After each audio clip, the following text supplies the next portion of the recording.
Hello everyone, and welcome to the Fictional Vortex. So we are back with an interesting movie on what if Naruto was born from the union of Kaguya's chakra, Shinigami's soul, and Arceus's light, Naruto x Kaguya x Serena, Pokémon times Naruto.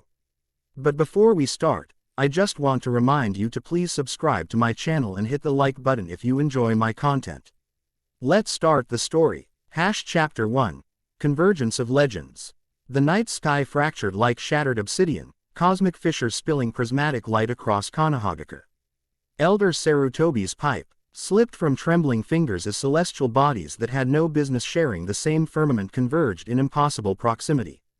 The moon, already full and ominous, gained concentric rings of golden light, while stars rearranged themselves into unfamiliar constellations. "This was not foretold," whispered Homura, her ancient eyes reflecting the catastrophic beauty above. Sarutobi's response died in his throat as a second phenomenon manifested, creatures of impossible configuration appearing throughout the village. A massive fox-like being with 9 tails of flame, a white equine figure trailing stardust, and between them, a spectral entity wearing a horned mask, radiating cold hunger. The air hummed with tension, chakra networks across the village fluctuating wildly as the natural energy pulsed in chaotic waves. Every sensor-type ninja collapsed simultaneously, overwhelmed by the confluence of energies never meant to coexist. Even civilian children woke screaming, their undeveloped chakra coils burning with overflow. At the village's edge, Minato Namikaze stood protectively before his wife Kushina, whose seal glowed with abnormal intensity. Her pregnancy, already complex due to her Jinchuriki status, had accelerated unexpectedly with the astronomical event.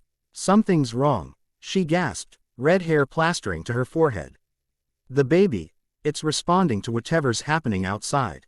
Minato's analytical mind raced through possibilities, each more improbable than the last. The 9 tails chakra is fluctuating, but the seal remains intact. This is something else. A blinding column of light struck the ground 3 kilometers from their safe house. The earth shuddered, and Kushina screamed as her labor intensified. Minato's hands flew through seals, reinforcing the protective barrier around them as reality itself seemed to warp. "I need to investigate," he said, torn between duty and devotion. "If this affects the 9 tails." "Go," Kushina urged through gritted teeth. "I can hold on. The midwives are here." Minato hesitated, then pressed his specialized kunai into her palm. "Channel chakra into this if anything changes." He vanished in a yellow flash, reappearing at the impact site where impossibility had become tangible. A crater 30 meters across smoldered with tricolor energy, crimson chakra, violet death essence, and golden creation light swirling in hypnotic patterns. At the crater's center stood 3 figures that defied comprehension. Kaguya Otsutsuki, the legendary progenitor of chakra, her form translucent and unstable. The Shinigami itself, death incarnate, its spectral visage rippling like disturbed water. And most impossible of all, a creature unknown to this world, quadrupedal, majestic, with a golden wheel encircling its midsection. Its eyes held the knowledge of creation itself. "Impossible," Minato whispered, Rasengan forming instinctively in his palm. Kaguya's phantom turned toward him, her expression not the conqueror of legend but something more complex, regret, perhaps, or resignation. "Balance must be maintained," she intoned, her voice echoing from everywhere and nowhere. "The convergence comes." The Shinigami extended a skeletal hand toward Minato. "Your soul is not required, 4th Hokage. But a vessel is necessary." The unknown creature, somehow Minato understood it was called Arceus, spoke directly into his mind. "The dimensions fracture. A nexus must form or both worlds perish." Before Minato could respond, he felt the distinctive tug of his flying thunder god technique. Kushina needed him. With one last look at the impossible trinity, he teleported back to find chaos. The safe house had been compromised. 2 midwives lay dead, and Kushina screamed as she delivered their child alone, her seal visibly weakening. Minato moved with legendary speed, stabilizing the seal with one hand while helping deliver his son with the other. The infant emerged silent, eyes closed, not breathing. "No," Kushina whispered, reaching weakly. Then the night sky fractured completely. The 3 beings from the crater appeared within the safe house, their energies intertwining in spiraling patterns. The Shinigami extended its hand toward the stillborn child. Wait! Minato moved to intercept, but found himself frozen in place. Kaguya's phantom approached Kushina, who stared in wide-eyed recognition. "Daughter of my bloodline," she said softly. "The convergence requires sacrifice. Take me instead," Kushina begged, understanding intuitively what was happening. "Leave my son alone." Arceus stepped forward, light emanating from its body. "The child already stands between worlds. He will be the bridge, or there will be no worlds to bridge." Asterisk. The three beings touched the infant simultaneously, Kaguya's palm on his forehead, the Shinigami's finger on his heart, and Arceus's light enveloping his entire form. Energy coursed through the small body, causing it to levitate between them. Minato and Kushina watched in horrified fascination as their son's appearance shifted subtly, hair brightening to gold with streaks of white, skin developing faint seal-like markings. When the child's eyes opened, the left shone azure blue while the right displayed a rippled purple pattern unlike any dojutsu known to exist. The baby drew breath and cried with healthy lungs. "What have you done to our son?" Minato demanded, finding himself able to move again. The Shinigami's hollow voice resonated through the room. "We have ensured his survival, and through him, the survival of all. He carries now 3 essences," Kaguya explained. "My chakra, to connect him to this world's power. My soul fragment," continued the Shinigami, "to grant him dominion over the boundaries of life and death. And my light," Arceus concluded, "to manifest creations will in physical form. He will face trials beyond imagining," Kaguya warned. "But without this intervention, both our reality and the one now merging with it would collapse." "What merger?" Kushina asked weakly, arms reaching for her transformed child. "What's happening to our world?" But the Trinity was already fading, their forms becoming transparent as reality reasserted itself. Arceus's final message echoed in both parents' minds: protect him. Guide him. When the time comes, he must understand his purpose. They vanished completely, leaving behind a changed world and a unique child. Outside, the chaotic energies began to stabilize, though nothing would ever be quite the same. Reports would soon arrive of strange creatures appearing throughout the lands, of ninja techniques working in unexpected ways, of barriers between worlds thinning. The fourth Hokage looked down at his son, watching the seal-like markings fade to near invisibility. Though the heterochromatic eyes remained. "Naruto," he whispered the name they had chosen. "What destiny have they forced upon you?" 7 years passed with deceptive normalcy. The world adjusted to what scholars called the convergence, the partial merging of their reality with another dimension populated by extraordinary creatures now called Pokémon. Treaties were negotiated, boundaries established, and new fields of study emerged to understand the hybrid power systems now available. In Konoha, young Naruto Uzumaki grew under the protective watch of his parents. Though their vigilance couldn't shield him from whispers that followed wherever he went. Children sensed his otherness instinctively, maintaining a cautious distance despite his friendly nature. "Why won't they play with me?" 7-year-old Naruto asked, watching a group of children organize a game without extending invitation. His heterochromatic eyes, one impossibly blue, one rippled purple, blinked away unshed tears. Kushina knelt beside him, her vibrant red hair contrasting with his gold-white locks. "They don't understand different, Naruto. People fear what they don't understand. I'm not scary," he insisted, looking down at his hands where faint seal-like markings sometimes appeared when his emotions ran high. "Of course not," she agreed, though her eyes betrayed concern as shish. He noticed how the grass around his feet grew more vibrant merely from his presence, a manifestation of what Minato called his creation energy, one of several abilities they struggled to help him control. At home, behind sealed doors, Minato worked patiently with his son, trying to help him harness his unpredictable abilities. "Focus on the leaf," he instructed, holding a simple green maple leaf.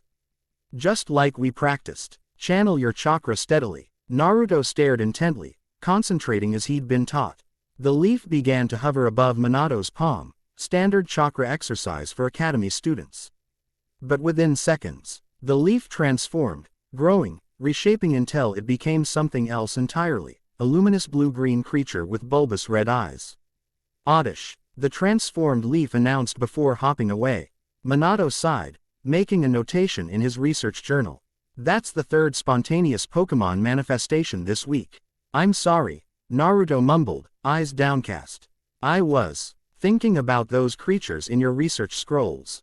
It's not your fault, Minato assured him, though his expression remained troubled. Your abilities are still developing. These incidents increased in frequency and magnitude as Naruto grew. At 8, he accidentally opened a small dimensional pocket while sleeping, his bedroom temporarily merging with what appeared to be an underwater cave. At 9, during a moment of anger, he unintentionally separated a bully's shadow from his body, the silhouette remaining frozen in place for 3 days before reattaching. Academy instructors struggled to assess his capabilities. Standard chakra exercises produced wildly unpredictable results. Taijutsu training became complicated when his strength fluctuated dramatically based on emotional states. Only his intellectual development followed normal parameters. In fact, his strategic thinking and problem-solving abilities tested well above his age group. He's not dangerous, Minato insists. During a private council meeting when Naruto turned 10. He's learning control. Danzo Shimura's visible eye narrowed skeptically. With respect, Lord Hokage, the incidents are escalating. Last week, he accidentally created a field of reversed gravity during shuriken practice. 3 students required hospitalization, and he immediately stabilized the anomaly and helped with medical treatment, Kushina countered fiercely.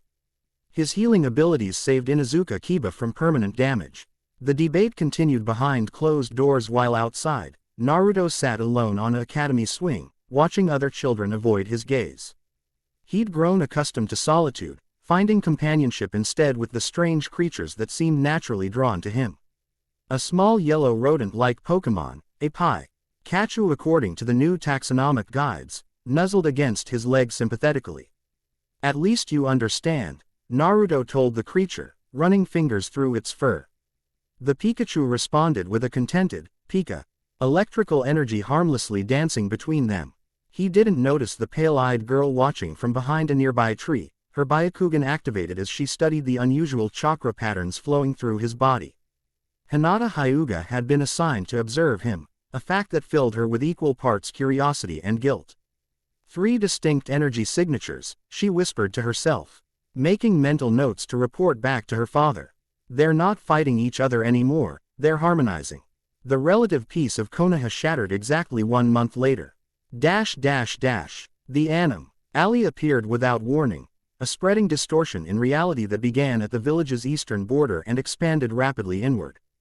Buildings caught within its boundary twisted grotesquely, matter reconfiguring into impossible architectures. Plant life mutated, trees growing eyes and stones developing mouths. Civilians caught in the effect reported experiencing multiple timelines simultaneously, their consciousness fragmenting across possibilities. Minato mobilized Anbu forces immediately, establishing a cordon around the affected area while evacuation procedures commenced. Sensor type Nin. Ya reported conflicting readings. Some detected massive chakra output similar to a tailed beast, others described it as a tear in the dimensional fabric itself. It's similar to the energy signature from the convergence, Kushina noted. Studying the fluctuating barrier from a safe distance, but localized and intensifying. A dimensional intrusion, Minato concluded grimly. The barriers between worlds are still unstable in some regions. What emerged from the distortion confirmed his theory, a creature unlike any catalogued Pokémon, seemingly composed of antimatter itself. 12 feet tall with a body of swirling dark energy, crystalline appendages, and baleful red eyes, it moved with predatory purpose toward the village center. Giratina, whispered an advisor from the newly established Interdimensional Research Division. The Banished One, a legendary Pokémon from the other world that exists between dimensions. It shouldn't be here, the creature roared, the sound distorting reality around it. Buildings within 50 meters began to deform, their physical properties destabilizing. Civilian screams echoed as gravity fluctuated unpredictably. 3 Anbu operatives attempted to engage the entity with high-level ninjutsu, only for their techniques to bend around it ineffectually. Minato prepared to engage directly, knowing the risk. Evacuate everyone within half a kilometer. I'll attempt to create a space-time barrier to contain it. Before he could act, an unexpected voice called out from behind him. "Dad, wait, I can help." Naruto stood there, his heterochromatic eyes glowing with inner light. The normally faint markings on his skin now brightly illuminated with tricolor energy. The air around him shimmered with potential.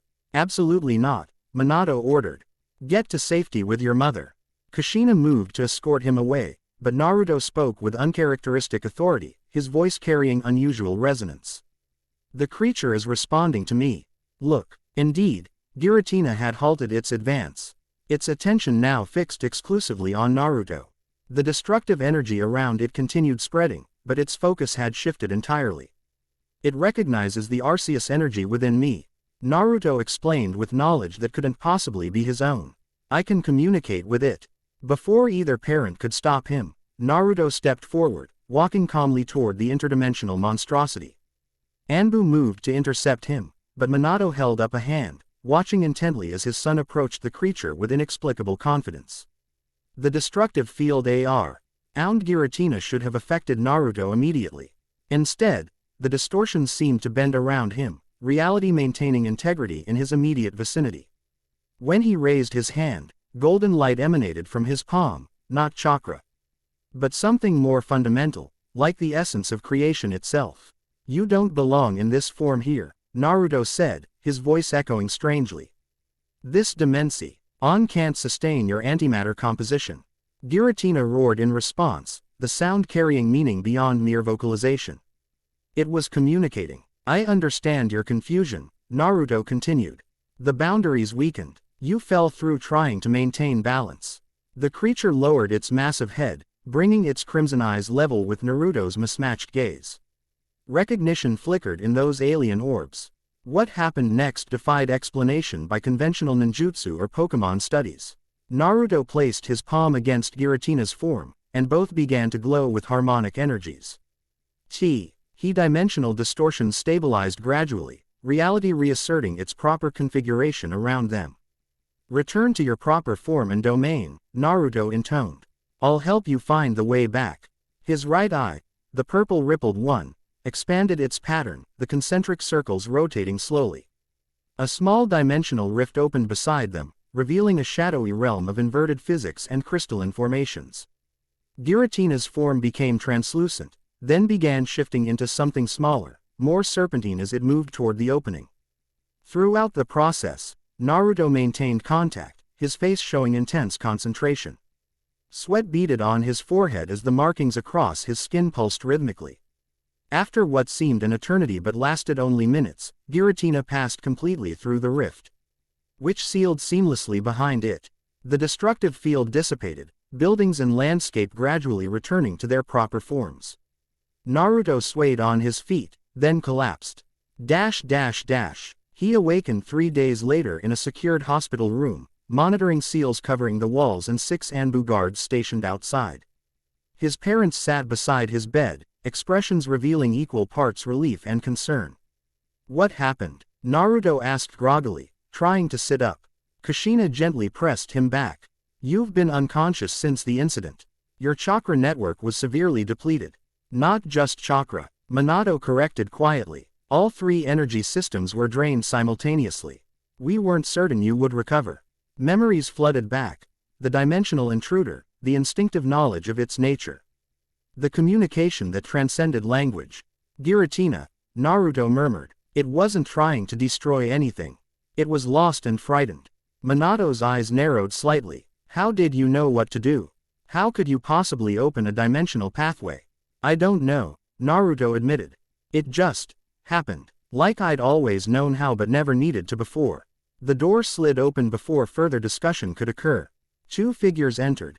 Sarutobi Hiruzen, the former 3rd Hokage now serving as senior advisor, and a young woman Naruto had never seen before. The stranger immediately captured his attention. Perhaps 17 or 18 years old, she moved with liquid grace, midnight blue hair flowing to her waist. Her eyes, a startling silver white, regarded him with intense scrutiny. Most distinctive was her attire, traditional funeral garb in shades of ash and midnight, with ceremonial script embroidered along the hems. A crescent moon symbol adorned her forehead. "This is Hikari Shinomura," Sarutobi introduced. She arrived in Konoha yesterday, requesting specifically to meet you. The young woman bowed formally. Naruto Uzumaki. The resonance of your soul called to me across the continent. Naruto blinked in confusion. My soul. Perhaps introductions should wait, Kushina suggested protectively. He's only just regained consciousness. Hikari straightened, her expression solemn. Forgiveness, Lady Uzumaki, but time grows short. The dimensional incident was merely the first harbinger. You know what happened? Minato asked sharply. I know what he is. She replied, silver eyes never leaving Naruto's face. I am the last of the Shinamura clan, hereditary attendants to the Shinigami. We have safeguarded the boundary between life and death since before the founding of hidden villages. She approached Naruto's bedside, movements deliberate and precise. Without asking permission, she reached toward his chest, her fingers stopping inches from contact. May I? Something about her presence felt familiar to Naruto, resonating with the cold, hollow part of himself he'd never fully understood. He nodded hesitantly. Her palm hovered over his heart, and her eyes closed in concentration. There, she whispered, I can feel it clearly now. You carry a fragment of the Shinigami's essence, merged perfectly with your native soul. An impossibility made manifest. That's consistent with what we witnessed during his birth, Minato confirmed cautiously. Along with energies from Kaguya Otsutsuki and an entity called Arceus. Hikari's eyes widened slightly, the first crack in her composed demeanor. The trinity of existence, she breathed. Creation, destruction, and transformation, bound in human form. What does that mean? Naruto asked, his voice smaller than intended. It means, young one, that you are the living embodiment of the prophecy. She withdrew a scroll from within her robes and unfolded it carefully on the bed.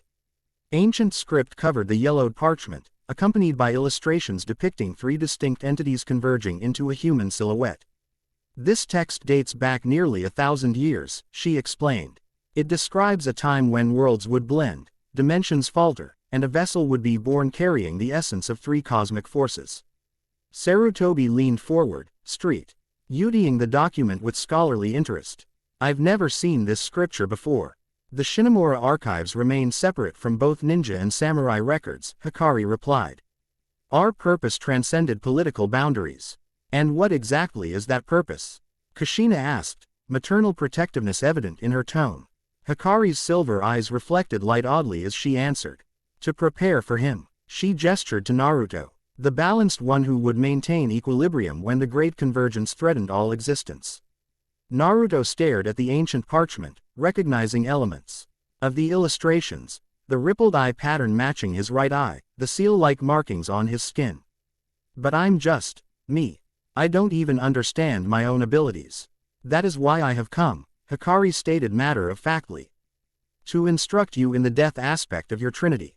Others will emerge to guide you in the remaining elements. Others? Minato questioned. The prophecy speaks of vague guides who will surround the balanced one. I represent the Shinigami's domain. 4 others will appear, drawn by the resonance of your son's awakening.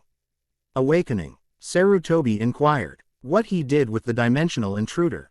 Hikari clarified. Before, his abilities manifested unpredictably, reflexively.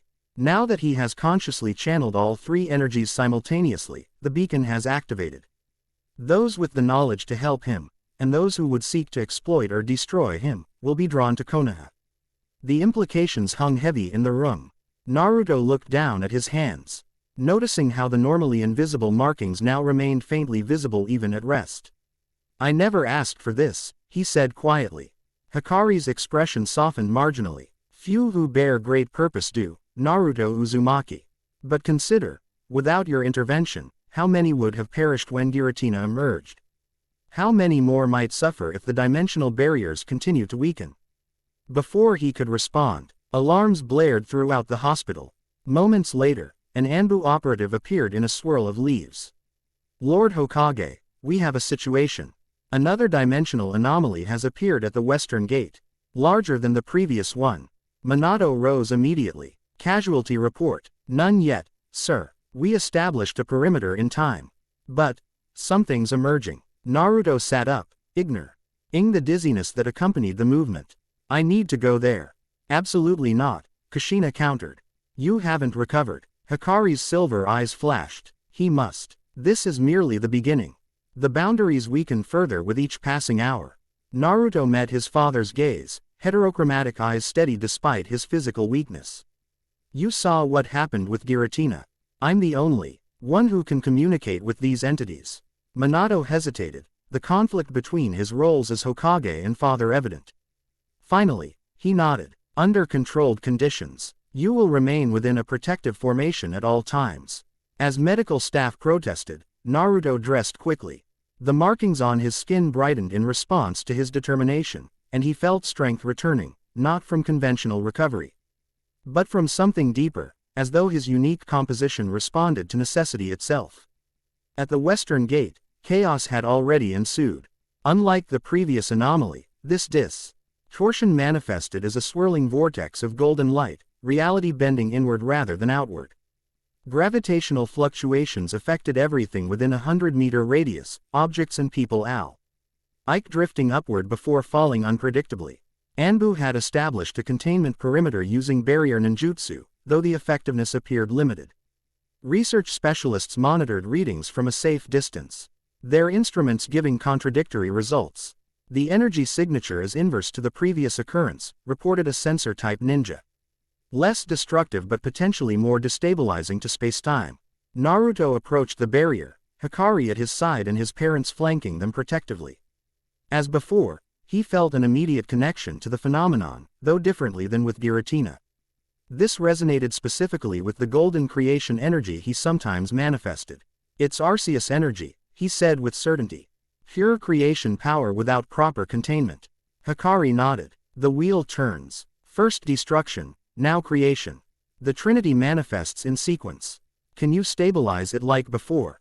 Minato asked. Naruto studied the swirling vortex, perceiving patterns invisible to others. This isn't a creature passing between dimensions. It's more like a message. He stepped closer, ignoring the protests around him. As he approached, the vortex's rotation slowed, golden light coalescing into a more coherent form. Gradual realization dawned on Naruto's face. It's a warning, he announced. And an invitation. To what? Kushina demanded. Naruto turned to face them, his expression grave beyond his years. To Spear Pillar, the place where Arceus shaped creation. He gestured toward the stabilizing vortex. This is a dimensional pathway, more controlled than my crude attempt with Giratina. Someone is trying to show me the way. Hikari stepped forward, silver eyes reflecting the golden light. The second guide arrives. You must go. Absolutely not. Minato countered immediately. We have no idea what's on the other side. I do, Naruto said quietly. Somehow, I remember it. A place of crystal columns reaching toward infinity. The birthplace of time and space. His right eye, with its rippled purple pattern, seemed to perceive beyond physical reality. And someone waiting. Someone like me. Not exactly human. This is madness, Kushina insisted. You're not walking into an unknown dimension alone. Not alone, Hikari corrected. I will accompany him. The Shinigami's essence will protect me from the dimensional transition. The vortex pulsed, as if responding to their deliberation. Golden light coalesced into distinct patterns, ancient symbols matching some of the markings that appeared on Naruto's skin during moments of power. Naruto's expression reflected understanding beyond his years. The convergence is accelerating. If I don't learn to control these abilities, the barriers between worlds will continue deteriorating. A tense silence followed as Minato and Kushina exchanged concerned glances, their protective instincts warring with the undeniable evidence before them. 24 hours, Minato finally declared. You have 1 day to investigate and return. If you haven't come back by then, I will find a way through myself. Naruto nodded solemnly. I understand. Kushina embraced him fiercely. Be careful, my little maelstrom. Remember who you are beneath all this destiny.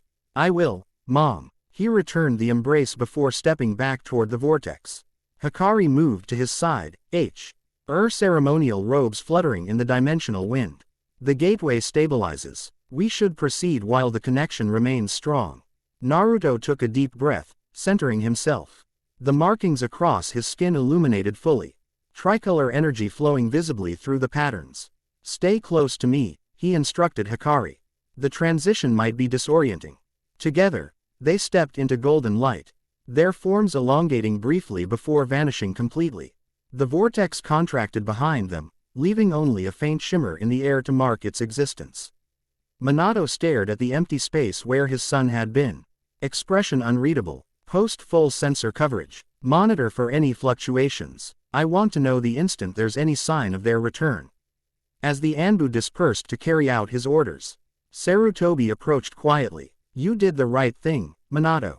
Did I? The fourth Hokage's voice carried rare uncertainty. I just sent my 10-year-old son into another dimension. Based on a prophecy I learned about an hour ago. A prophecy that explains everything we've observed since his birth, Sarutobi countered gently. The boy demonstrated abilities beyond anything in our records. If these cosmic forces chose him as their vessel, there must be purpose in it. Purpose, Minato repeated hollowly. At what cost to him? Kushina joined them, her earlier protectiveness now tempered with reluctant acceptance. We always knew he was different. Now we know why. Above them, the sky darkened unnaturally as clouds formed complex spiral patterns. Throughout Konoha, humans and Pokémon alike looked upward, sensing something momentous transpiring. In the Interdimensional Research Division, monitoring instruments registered harmonic fluctuations across all known energy spectrums. The convergence had truly begun. Naruto had expected disorientation during the dimensional transition.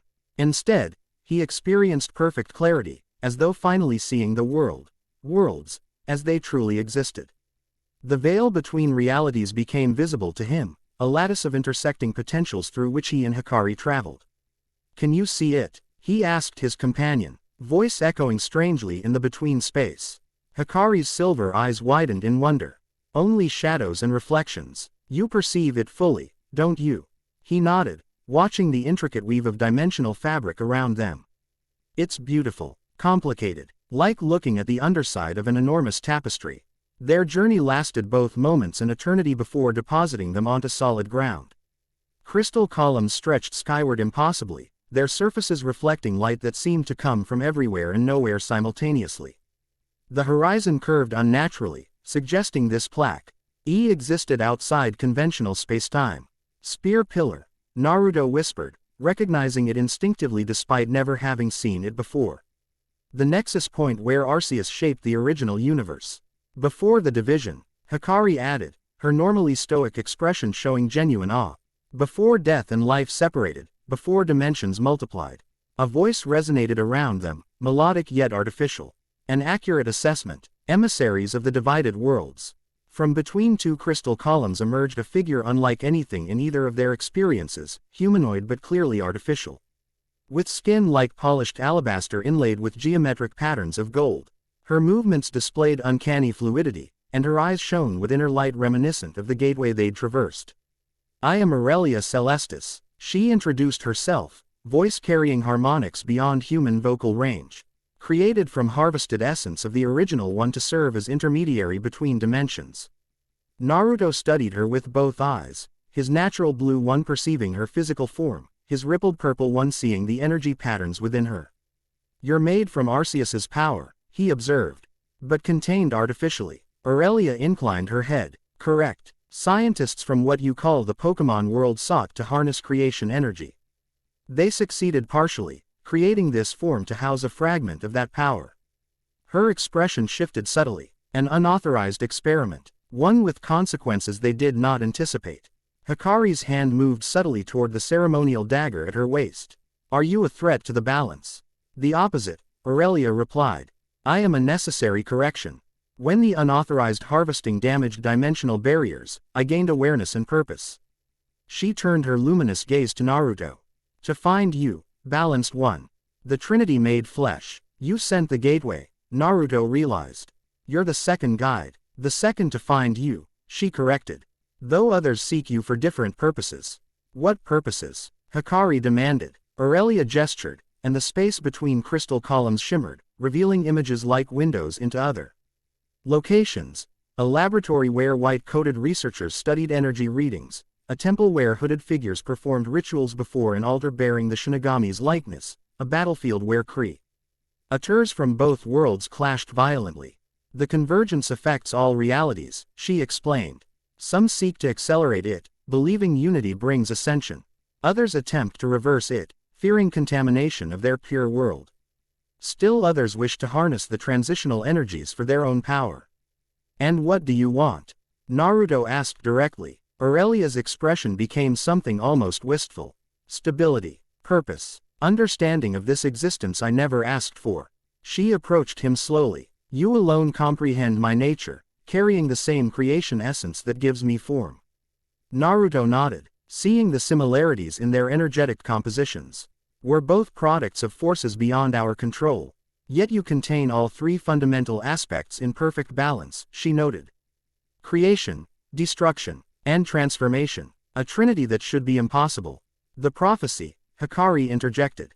You know of it. I know all that the original one knows, Aurelia confirmed. Though imperfectly, through fragmented connection, she returned her attention to Naruto.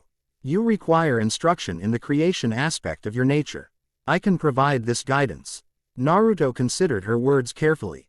Something about her artificial nature should have seemed off-putting, yet he sensed genuine sincerity in her offer. The creation energy within him resonated with her presence. Why should we trust you? Hikari questioned, ever cautious. Your very existence represents tampering with cosmic forces. As does his, Aurelia countered smoothly, indicating Naruto. Why? Necessity transcends conventional wisdom. The barriers weaken further with each passing day. Soon, catastrophic failures will occur across multiple points. She gestured again, and the dimensional windows shifted to show various locations where reality appeared to be fraying. Distortions in forests where trees grew upside down. Ocean sections where water solidified into impossible shapes. Regions where time itself seemed to fragment, showing the same location in different eras simultaneously. Giratina's emergence was merely the first warning, she continued. More will follow, increasing in frequency and severity. Without proper training in all three aspects of his power, the balanced one cannot stabilize the convergence. Naruto watched the images with growing concern. These distortions, they're happening now. Across both our worlds, Aurelia confirmed. Most remain isolated, contained by natural dimensional elasticity. But they grow. Hikari's silver eyes narrowed. The prophecy mentions 5 guides. You claim to be the second. Who are the others? One represents Kaguya's chakra legacy, Aurelia explained. One embodies the bridge between worlds. And one, she paused. Expression becoming uncertain for the first time, one remains obscured, even to my perception. She returned her attention to Naruto. Time grows short, balanced one. Will you accept my guidance? Naruto glanced at Hikari, who maintained her skeptical posture but offered a slight nod. He turned back to Aurelia. I will, but we must return to my world soon. My father gave us 24 hours. Time flows differently here, Aurelia noted. What will feel like days to you will be mere hours in your native dimension. Still, we should begin immediately. She extended her hand, palm up. May I? When Naruto nodded, she placed her palm against his forehead. Immediately, golden light flowed between them, and knowledge transferred directly into his consciousness, not merely information but intuitive understanding of the creation energy comprising 1/3 of his unique composition. Images cascaded through his mind. Arceus shaping matter from void, the birth of dimensions, He fundamental principles underlying reality's physical laws. More practically, he gained insight into controlling the manifestation abilities he demonstrated sporadically, how to consciously shape matter rather than allowing his thoughts to materialize randomly. When Aurelia withdrew her hand, Naruto staggered slightly, overwhelmed by the influx. That was merely foundational understanding, she stated. Practical application requires practice. The crystal columns around them pulsed with light, responding to fluctuations in the dimensional fabric. Aurelia turned sharply. We have company. Unauthorized transit detected. Hikari drew her ceremonial dagger, the blade darkening as she channeled death energy through it. Hostile. Uncertain, Aurelia replied, scanning the distortion forming between 2 distant columns. The signature is complex. The distortion solidified into a swirling portal of crimson energy, distinctly different from the golden gateway Naruto and Hikari had traversed. From within emerged 3 figures, humans wearing strange uniform-like attire with a stylized G emblem. Team Galactic, Aurelia identified them, voice cooling. The organization responsible for my creation. The apparent leader, a man with sharp features and teal hair styled in an unusual spiky configuration, stepped forward. His gaze fixed immediately on Naruto. So the rumors were true, he declared. Voice carrying across the vast space. A human vessel containing Arceus energy. Fascinating. He offered a shallow bow. Cyrus of Team Galactic. We've been tracking dimensional anomalies for months. What do you want? Naruto asked directly, instinctively positioning himself between the newcomers and his companions. Cyrus smiled thinly. The same thing everyone wants, young man. Stability, progress, evolution beyond our current limitations. He gestured around them. This magnificent place represents the pinnacle of creation's potential, pure order without the chaos of emotional existence. Hikari's silver eyes narrowed. You speak of order, yet your energy carries discord. Perceptive, Cyrus acknowledged. The old order must sometimes be disrupted to establish a superior new one. His attention returned to Naruto. You represent an unprecedented opportunity. A human capable of channeling creation energy directly. Not just creation energy, Naruto corrected. Allowing the triple nature of his power to manifest visibly, golden light, violet death essence, and crimson chakra flowing through the seal markings on his skin. I am balance incarnate. Cyrus's expression shifted subtly, calculation replacing casual interest. Even better. With your assistance, we could stabilize the dimensional distortions according to an improved configuration. Improved how? Hikari demanded suspiciously. The current convergence is chaotic, unguided, Cyrus explained. Random elements merging without purpose or design. With proper direction, scientific application rather than cosmic accident, we could create a superior reality. Your previous attempt at improvement resulted in my unauthorized creation, Aurelia stated coldly. And contributed to the current instability. Cyrus dismissed her accusation with a wave. Minor miscalculations. Science advances through experimentation. Naruto studied the man carefully, seeing beyond physical appearance.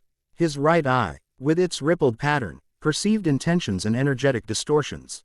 You don't want balance, he concluded. You want to reshape reality according to your vision. Is that so wrong? Cyrus countered smoothly. The current arrangement is flawed, filled with suffering and conflict. I offer rational improvement. At what cost? Naruto asked. Change always requires sacrifice, Cyrus answered. Mask of reasonableness slipping slightly. The question is whether the outcome justifies it. Before further discussion could occur, the crystal columns around them pulsed with warning light. Aurelia's expression became alarmed. Major dimensional fracture detected, she announced. Location: Konoha. Classification: critical. Naruto's heart lurched. We need to return immediately. Our conversation isn't finished, Cyrus stated, his tone hardening. He signaled his companions, who moved to block the most direct path between columns. It is for now, Naruto replied, channeling creation energy through his right hand while death essence manifested in his left, a combination he'd never attempted before but suddenly understood intuitively. The energies spiraled together, creating a localized distortion in space-time. Cyrus's eyes widened. Fascinating. You've already progressed to dual-channel manifestation. Hikari moved to Naruto's side, her dagger pulsing with complementary energy. The boy learns quickly. Too quickly to leave unchecked, Cyrus decided, reaching for a device at his belt. Containment protocol authorized. Before he could activate whatever technology he carried, Aurelia intervened. Her artificial body blurred with impossible speed as she positioned herself between Team Galactic and her companions. Return to your dimension, Cyrus, she commanded. Her form glowing with intense golden light. Your presence here is unauthorized. You dare. Cyrus snarled, facade of reasonableness vanishing completely. You exist because I created you. Correction. Aurelia replied coldly. You assembled this form. The essence within chose its own purpose. She turned slightly toward Naruto and Hikari. Go. I will ensure they cannot follow immediately. Naruto hesitated. Come with us. I cannot leave Spear Pillar unguarded, she responded. But I will find you again when circumstances permit. She pressed something into his palm, a small crystal that resonated with her energy signature. For communication across dimensions. Nodding reluctantly, Naruto completed his spacetime manipulation, creating a gateway similar to the one that had brought them here. Golden-violet light swirled into a stable portal. This leads directly to Konoha. Hikari confirmed. To the exact location we departed from, Naruto answered, surprised by his own certainty. The knowledge Aurelia had transferred allowed him to navigate dimensional pathways with unprecedented precision. As they prepared to step through, Cyrus made one final attempt. "You're making a mistake, boy. Your powers require proper scientific guidance." Naruto paused at the threshold, heterochromatic eyes meeting Cyrus's gaze steadily. Balance doesn't mean reshaping reality to one person's vision. It means maintaining harmony between what already exists. With those words, he and Hikari stepped through the portal, which sealed instantly behind them. The last thing they saw was Aurelia engaging Team Galactic in a confrontation that sent prismatic energy cascading between crystal columns. They emerged exactly where they had departed, though the scene had changed dramatically. The 24-hour window Minato had granted hadn't elapsed. In fact, according to Konoha's chronology, they'd been gone less than 3 hours. But those hours had seen catastrophic developments. The sky above the village had turned an ominous purple-black, with lightning that forked in impossible patterns and remained frozen in place for seconds at a time. Buildings throughout the eastern district appeared partially transparent, fading in and out of visibility rhythmically. Most alarmingly, a massive crystalline structure had erupted from the ground near the Hokage monument, growing some geometric cancer to encompass nearly a quarter of the village. Anbu forces maintained a perimeter around the affected areas, evacuating civilians while research teams attempted to analyze the phenomena. Minato directed operations from a command post near the hospital, his expression grim as he issued orders. His eyes widened when Naruto and Hikari appeared. "You're back," he said, relief momentarily overshadowing concern. "What did you learn?" "Much," Naruto replied, his voice carrying new authority. "But explanations must wait. I need to address this immediately." The markings AC. Ross, his skin illuminated fully as he channeled all three energies simultaneously: creation, destruction, and transformation in perfect harmony. His heterochromatic eyes glowed with inner light as he turned toward the crystalline intrusion. "This convergence has only begun," he stated with calm certainty. "But so has my understanding of my purpose." Around him, reality itself seemed to acknowledge his presence. Dimensional distortions stabilizing slightly in his immediate vicinity. The prophecy's meaning became increasingly clear, not just to him, but to all who witnessed what was unfolding. The Trinity made flesh, the balanced one, the nexus of worlds converging. Naruto Uzumaki stepped forward to meet his destiny. Chapter 1 End Chapter 2, The Goddess Awakens. 3 days after the dimensional incident, Konoha existed in a state of controlled chaos. Emergency barriers contained the crystalline growth erupting from the earth, though its expansion continued at a measurable rate of approximately 6 centimeters per hour. Teams of researchers worked in rotation, taking readings of energy fluctuations and structural compositions. Their findings defied conventional understanding. The crystalline matter simultaneously exhibited properties of organic growth and inorganic mineral formation, while temporal analysis revealed it aging backward and forward simultaneously. Naruto stood at the edge of the contamination zone, heterochromatic eyes scanning patterns invisible to others. The golden-white streaks in his hair had brightened since his return from Spear Pillar, and the Seal Lee K markings on his skin remained faintly visible even at rest. Around him, reality maintained stable configuration within a 3-meter radius, the dimensional distortions that affected everything else bending around him like water around a stone. "It's not just growing," he observed to the assembled team. "It's reaching." Shikaku Nara, head of tactical analysis, raised an eyebrow. "Reaching for what?" "For compatible resonance," Naruto replied, knowledge from Aurelia allowing him to interpret what he perceived. "This crystalline structure is an antenna, trying to establish connection with something similar." Nearby, Hikari Shinomura nodded in silent understanding. Since their return, she'd remained at Naruto's side, her presence deterring the more invasive research proposals some had suggested. Her silver eyes observed everything with analytical calm, though her posture tensed whenever someone approached Naruto too aggressively. Minato joined them, fatigue evident beneath his composed exterior. The evacuation is complete. We've relocated everyone from potentially affected areas. That's good, Naruto acknowledged, but temporary. The crystal will continue expanding until it finds what it seeks. And what exactly is that? Minato pressed. Naruto's right eye, with its rippled purple pattern, focused on the tallest spire. Not what? Who? He turned to face his father directly. It's searching for Kaguya Otsutsuki. A tense silence followed this declaration. Kaguya, legendary progenitor of Chakra, would be subjugator of humanity, sealed away generations ago by her own sons. Her name remained synonymous with cosmic threat in ninja historical records. Impossible, stated Kaharu Udatane, village elder and advisor. Kaguya was completely sealed. There's nothing left of her in this world. Except the chakra she left behind, Naruto countered quietly. The chakra that flows through every ninja, and most strongly through me.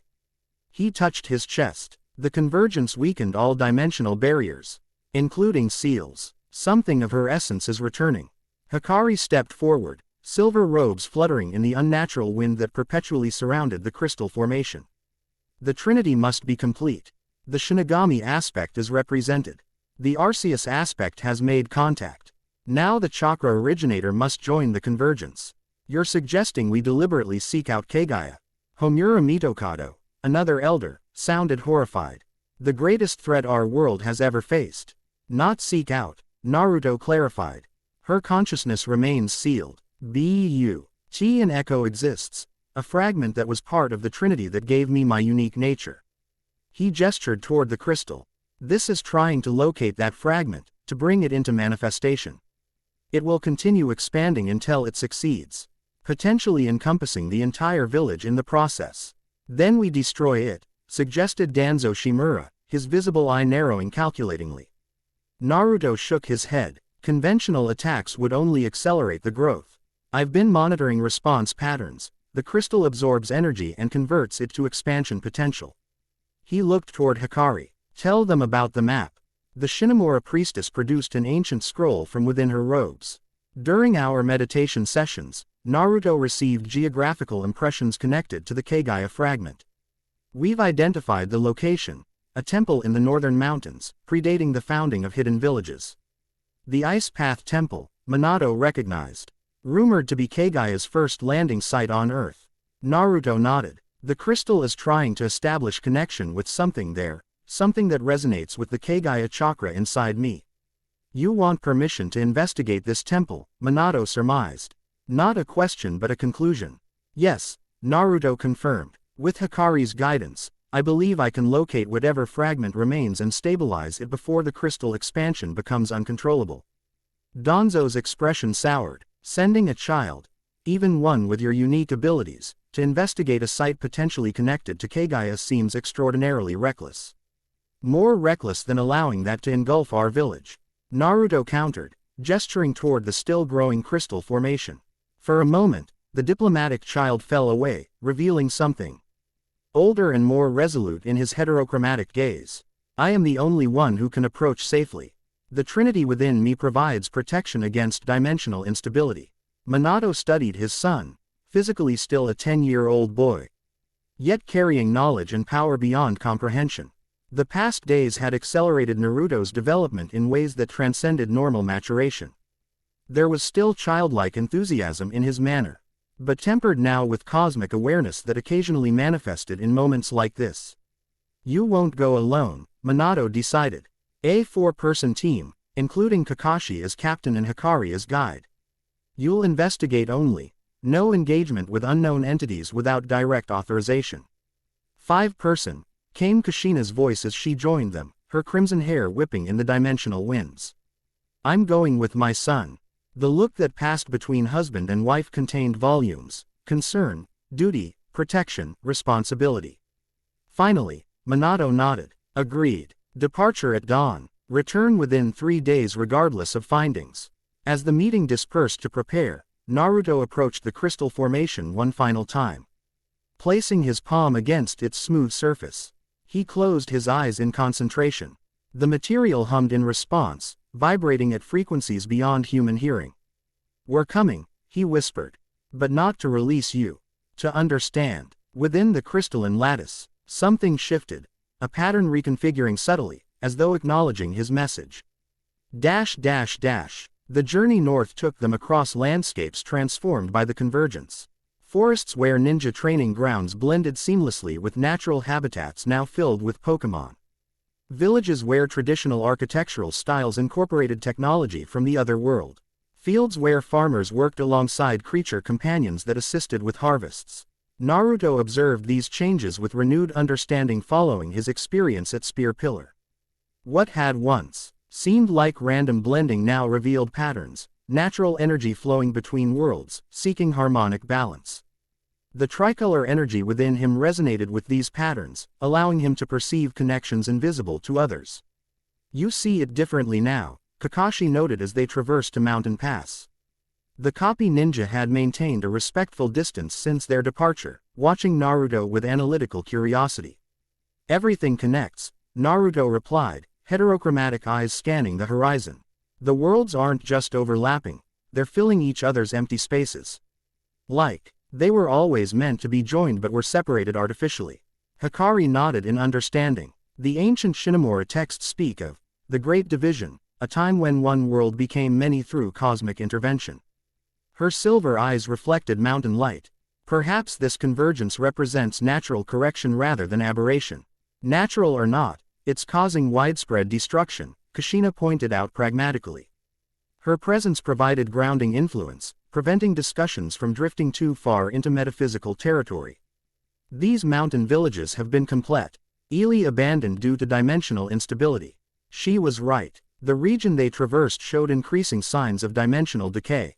Abandoned settlements stood frozen in temporal flux, some buildings aging to dust while others reverted to raw materials.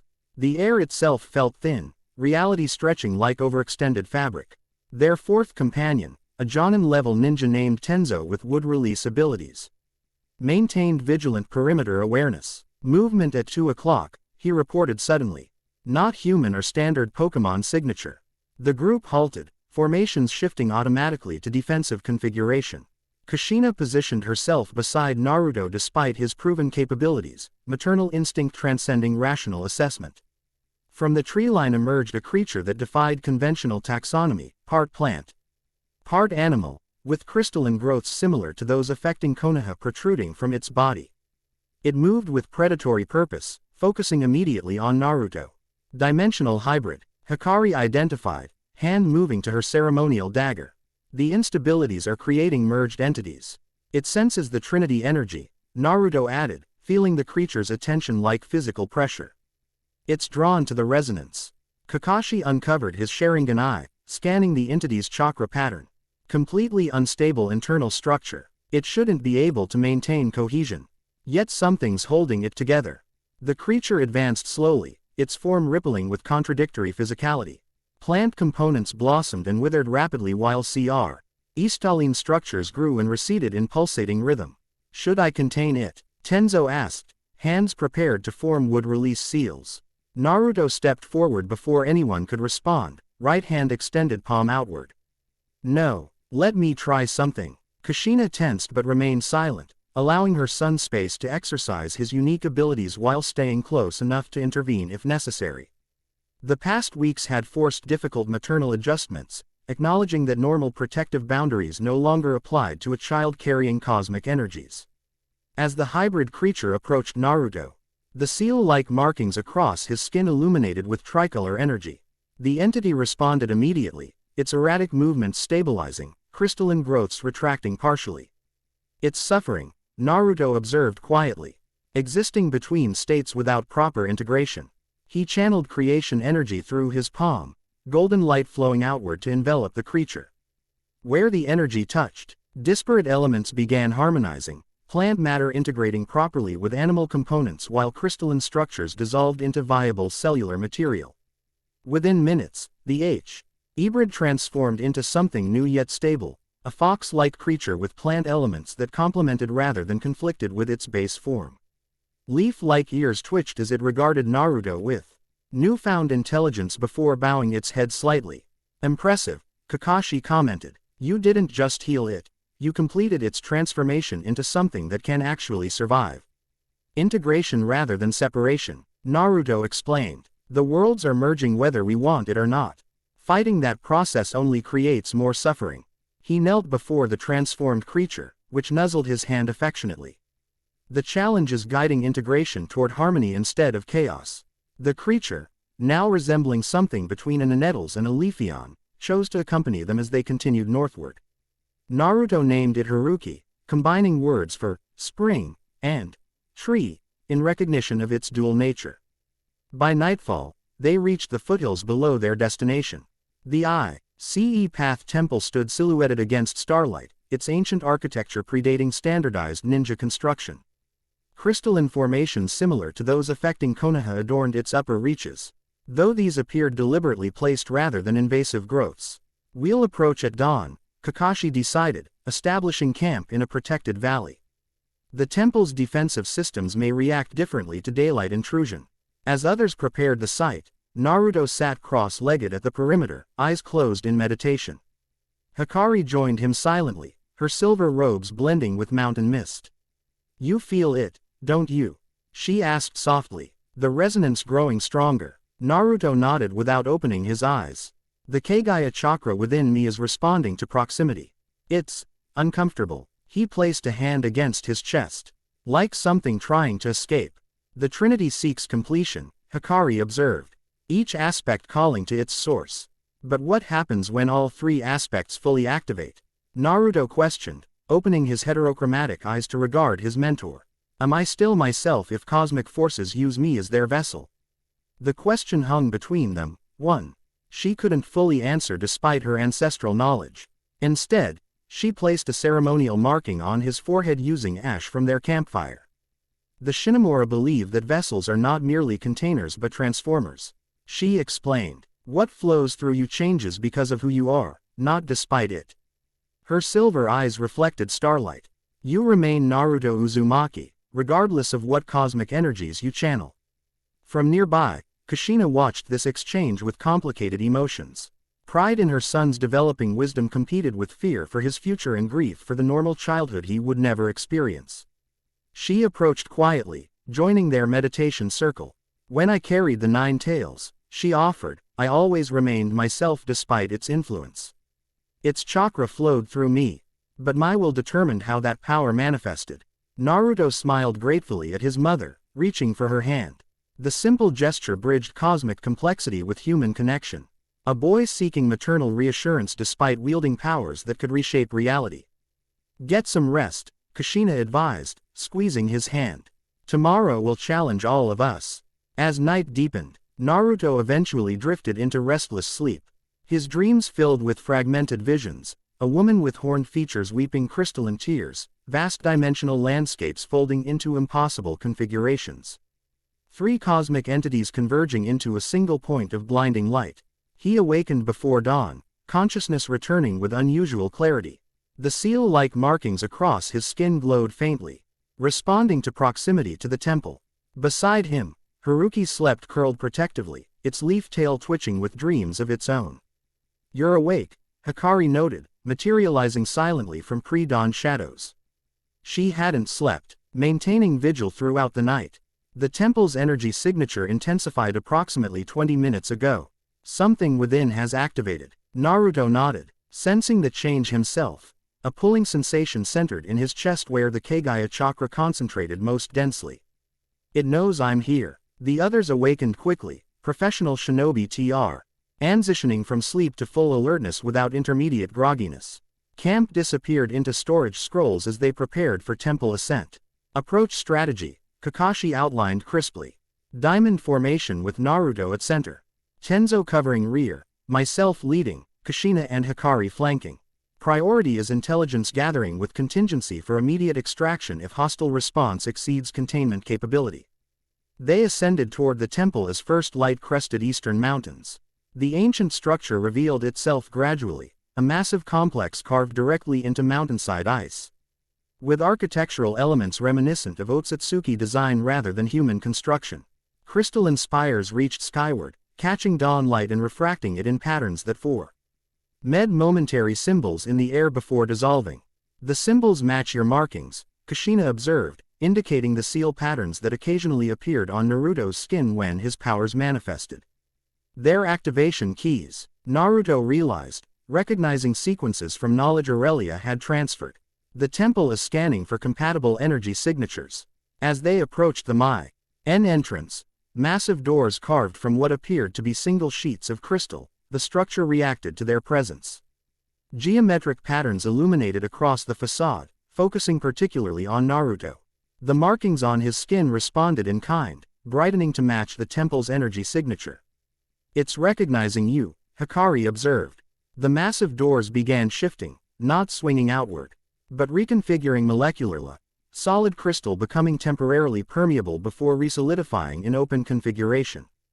Beyond lay darkness punctuated by scattered points of bluish light. Kakashi activated his Sharingan, scanning for traps or guardians. Clear immediate entry, but energy concentrations further inside suggest automated defense systems.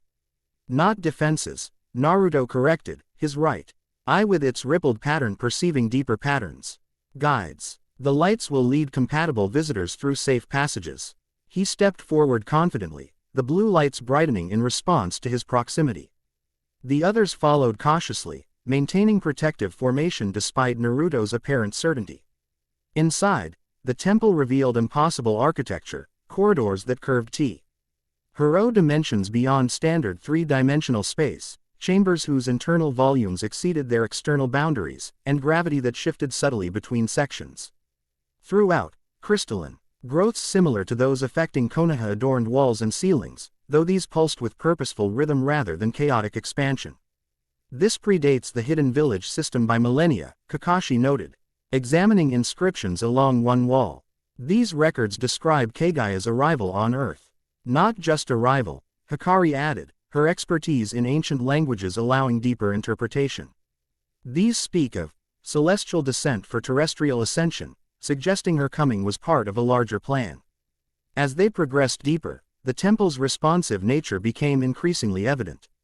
Pathways reconfigured as Naruto approached, opening routes that seemed specifically designed for him. The blue guiding lights concentrated into a trail leading toward the mountain's core. "The resonance is getting stronger," Naruto observed, placing a hand against his chest where pressure built steadily. "Whatever fragment of Kaguya exists here, it's reacting to the corresponding chakra inside me." Kushina stayed close, monitoring her son's condition with maternal concern. "Are you in pain?" "Not exactly," he replied. "It's more like recognition. Like finding something I didn't know was missing." The trail led them to a vast central chamber where physical laws seemed particularly flexible. Gravity weakened, allowing gentle levitation a few inches above the floor. Light bent around corners, illuminating areas that should have remained in shadow. At the chamber's center stood a crystalline altar surrounded by floating geometric shapes that rotated in complex, interlocking patterns. The seal matrix, Hikari identified immediately, similar to Jinchuriki containment but operating on dimensional principles rather than purely chakra-based restraints. Within the rotating patterns, something shimmered, not fully material but more substantial than mere illusion. A feminine form composed of iridescent energy, curled in fetal position as though sleeping or imprisoned. Horns protruded from her forehead, and her long hair floated in spectral waves around her. "Kaguya," Kushina whispered, instinctively placing herself between the apparition and her son. Naruto moved forward despite her protection, drawn by resonance beyond conscious control. The markings across his skin brightened to painful brilliance as the trinity energies within him responded to proximity. "Not Kaguya herself," he clarified, voice carrying unusual resonance. "A memory fragment, an echo preserved from when she was sealed." The floating geometric patterns accelerated their rotation as he approached, responding to his presence. Blue guiding lights swarmed around him, scanning his energy signature before dispersing in apparent confirmation. "The temple recognizes you as compatible," Hikari observed. "It's granting access to whatever is contained here." Kakashi moved to intervene. "Naruto, wait, we should analyze this further before proceeding." But Naruto had already reached the central altar, his hand extending toward the spectral form within the seal matrix. "She's been waiting," he said simply. "Waiting for someone who could understand." The moment his fingers touched the outermost geometric shape, the entire chamber transformed. Crystalline structures throughout the temple illuminated simultaneously, power surging through ancient systems dormant for millennia. The spectral form within the matrix unfurled, eyes opening to reveal pale lavender orbs with concentric ripple patterns similar to Naruto's right eye. "Found you," came a voice like wind through crystal, simultaneously ancient and youthful. "My missing fragment." The seal matrix collapsed inward, geometric shapes dissolving into pure energy that flowed toward Naruto. The spectral form of Kaguya stretched outward, reaching for him with transparent hands. Where they touched his skin, crimson chakra transferred between them, flowing both ways in harmonic exchange. "Naruto!" Kushina cried out, lunging G forward only to be halted by suddenly solidified air. The entire chamber had locked down, isolating Naruto and the Kaguya fragment within a dome of crystalline energy while keeping the others immobilized outside. Inside this containment, transformation occurred, the spectral form gaining solidity while Naruto's physical appearance fluctuated subtly, his hair temporarily lengthening and horns fly manifesting on his forehead before receding. "Interesting," the increasingly corporeal Kaguya stated, circling Naruto analytically. "You contain my chakra, yet it has integrated with other energies I don't recognize." "Death essence, certainly, but also something entirely foreign to this dimension." "Creation light," Naruto replied, maintaining composure despite the overwhelming presence before him. "From an entity called Arceus." "A trinity," Kaguya mused, recognition dawning in her otherworldly eyes. "Balance through cosmic convergence. This explains the dimensional distortions I've sensed even in my reduced state." Outside the containment field, Kakashi and Tenzo attempted various techniques to breach the barrier while Kushina channeled Nine Tails chakra into her specialized chains.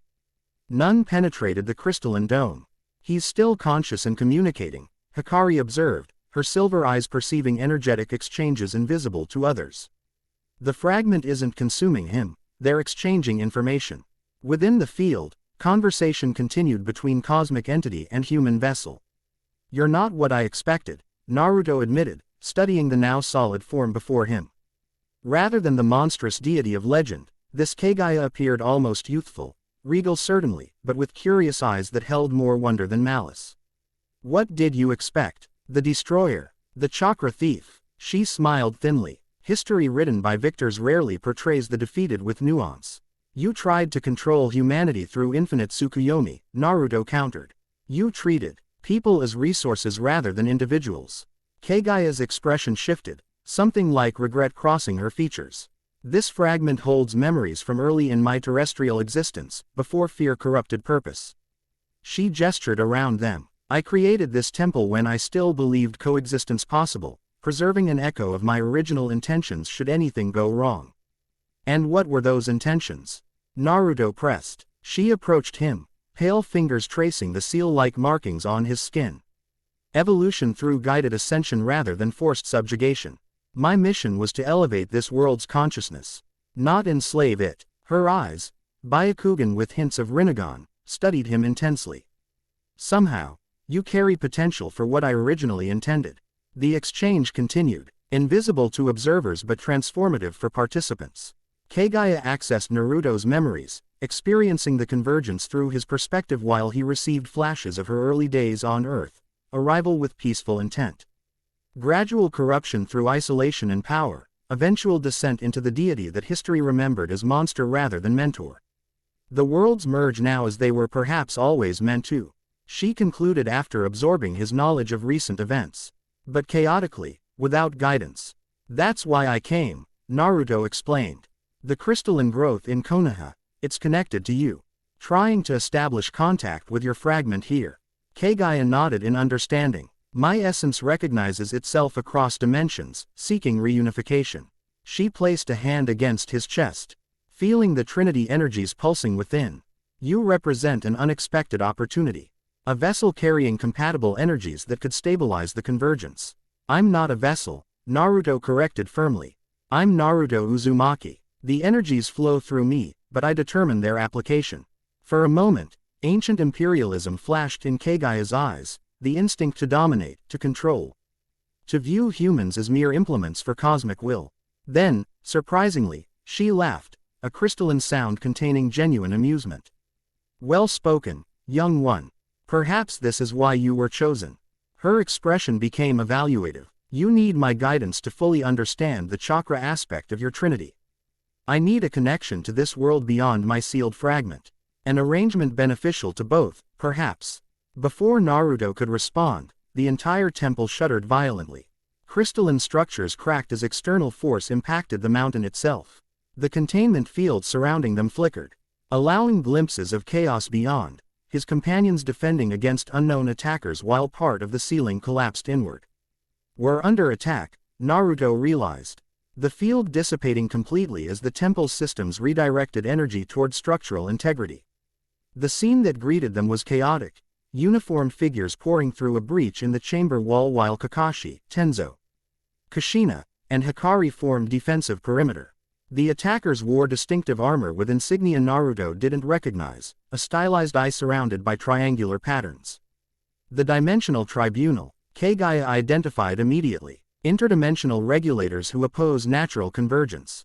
One attacker, apparently the leader, stepped forward when he spotted Naruto and Kaguya together. Tall and imposing with silver-white hair and ceremonial face markings, he carried a staff topped with crystalline formation similar to those growing throughout the temple. Containment breach confirmed, he announced, voice carrying unnatural resonance. Otsutsuki fragment manifesting. Primary objective: immediate resealing. Secondary objective: Trinity vessel acquisition. Suimaru, Kaguya acknowledged, recognition and old enmity evident in her tone. Still enforcing artificial separation after all these millennia. Kaguya Otsutsuki, the man returned coldly. Why? Our interference in dimensional boundaries continues even from imprisonment. The tribunal has authorized permanent energy dispersal. Kushina moved protectively toward Naruto, Ninetales chakra manifesting as golden chains. You'll have to go through me first. And me, added Kakashi, Sharingan spinning as he assessed the numerous opponents. Tenzo and Hikari positioned themselves similarly, cr. eating layered defense around Naruto and the newly manifested Kaguya. The tribunal forces, at least 20 operatives, spread to encircle them completely. Tactical assessment. Unfavorable, Kakashi muttered. Unknown capabilities. Superior numbers, restricted environment. They specialize in dimensional manipulation, Kaguya informed them, her form fully corporeal now though slightly translucent at the edges. Their techniques neutralize conventional chakra through frequency disruption. As if demonstrating her point, Suimaru raised his staff. The crystal at its tip pulsed with energy that sent rippling waves through the chamber. Where these waves passed, chakra techniques destabilized, Kushina's chains briefly flickering, Kakashi's Sharingan temporarily deactivating, Tenzo's wood release crumbling to dust. Conventional resistance is futile, Suimaru stated flatly. Surrender the Trinity vessel and the Otsutsuki fragment. Naruto stepped forward, ignoring his mother's attempt to pull him back. The markings across his skin glowed with tricolor energy as he assessed the situation with preternatural calm. You oppose the convergence, he observed. Why? Suimaru's expression remained impassive. Dimensional integrity must be maintained. Natural boundaries exist for cosmic protection. Unregulated merging threatens multiversal stability. Yet the merge progresses regardless of your opposition, Naruto countered, suggesting it follows natural law rather than aberration. Natural doesn't equal beneficial, Suimaru replied. Cancer is natural. Extinction is natural. The tribunal exists to prevent catastrophic natural progression. Throughout this exchange, tribunal operatives moved subtly into attack positions. Hikari noticed first, her silver eyes tracking their movements. They're preparing to strike, she warned quietly. Conversation is merely distraction. Naruto nodded almost imperceptibly, having reached the same conclusion. The Trinity energies within him had stabilized since Kaguya's manifestation, allowing clearer perception of hostile intent. What's your plan? He asked Suimaru directly. Seal me like you did Kaguya. Use my power for your own purposes. Study, separation, purification, Suimaru answered mechanically. Each energy returned to its proper dimension. Balance restored through division rather than unstable convergence. That would kill him, Kushina interjected fiercely. The energies are completely integrated into his life force. Regrettable necessity, Suimaru acknowledged without emotion. Individual sacrifice justified by multiversal preservation. The temperature in the chamber dropped suddenly as Naruto's expression hardened.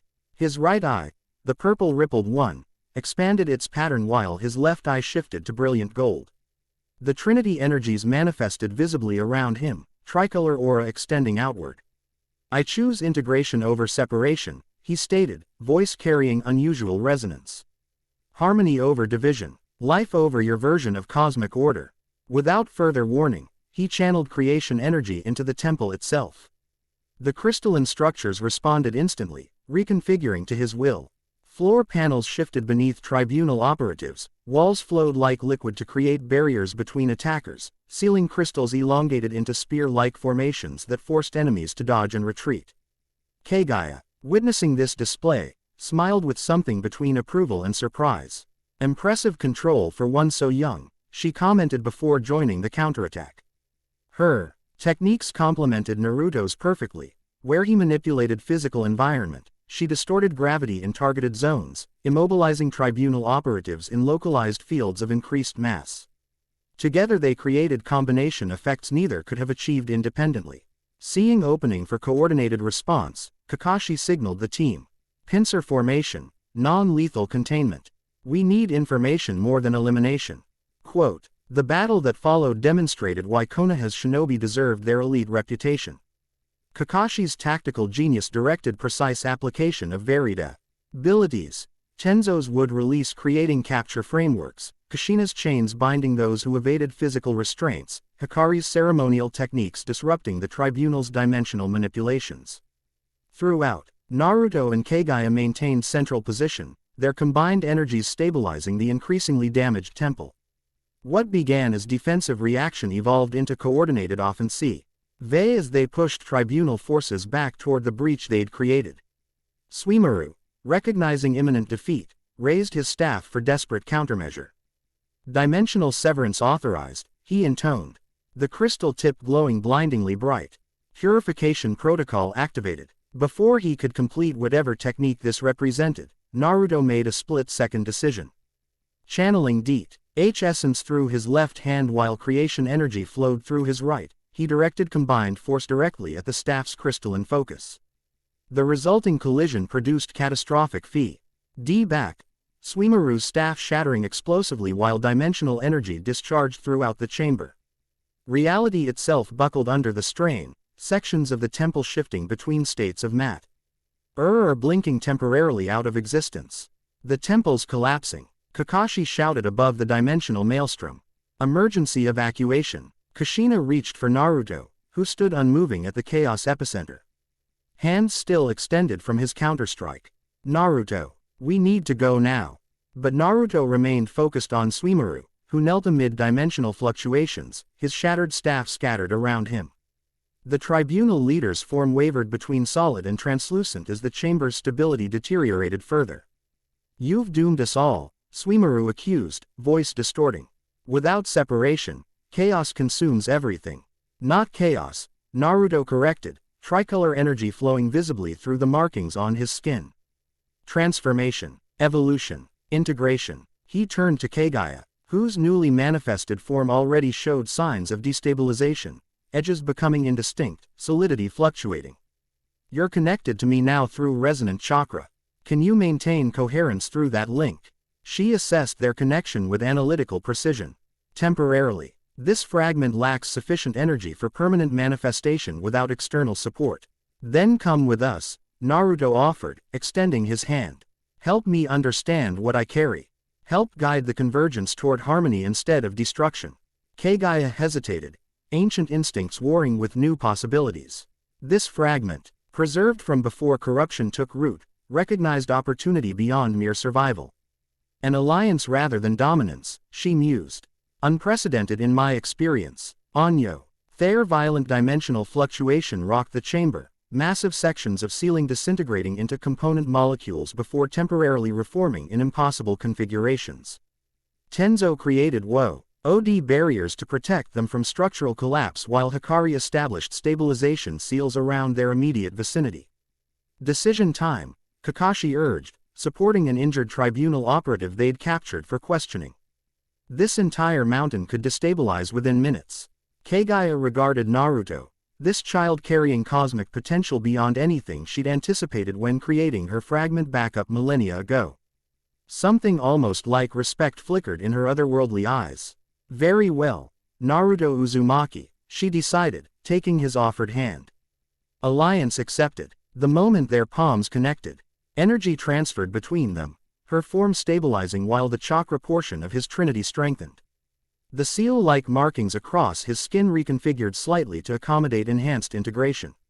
Everyone gather close, Naruto instructed, channeling creation energy into a protective sphere around their group. I can create a dimensional pathway directly to Konoha, but only for those in direct contact. As the temple disintegrated around them, the small group huddled together, Kushina, Kakashi, Tenzo, and Hikari surrounding Naruto and Kaguya with the capped Erd Tribunal operative secured at the center. Haruki, the transformed fox creature who had accompanied them, pressed against Naruto's leg. Focus on our destination, Hikari advised. Visualize exact coordinates to prevent drift. Naruto closed his heterochromatic eyes in concentration, channeling tricolor energy simultaneously for the first time with conscious control. His right eye, the ripple, D-Purple 1, created spatial distortion while his left eye, now glowing golden, stabilized the pathway's physical properties. The chakra flowing through his system, enhanced by connection to Kaguya, provided necessary power. Reality folded around them, dimensional fabric bending to accommodate transit. For a moment, they existed between spaces, neither here nor there but traversing the underlying maw.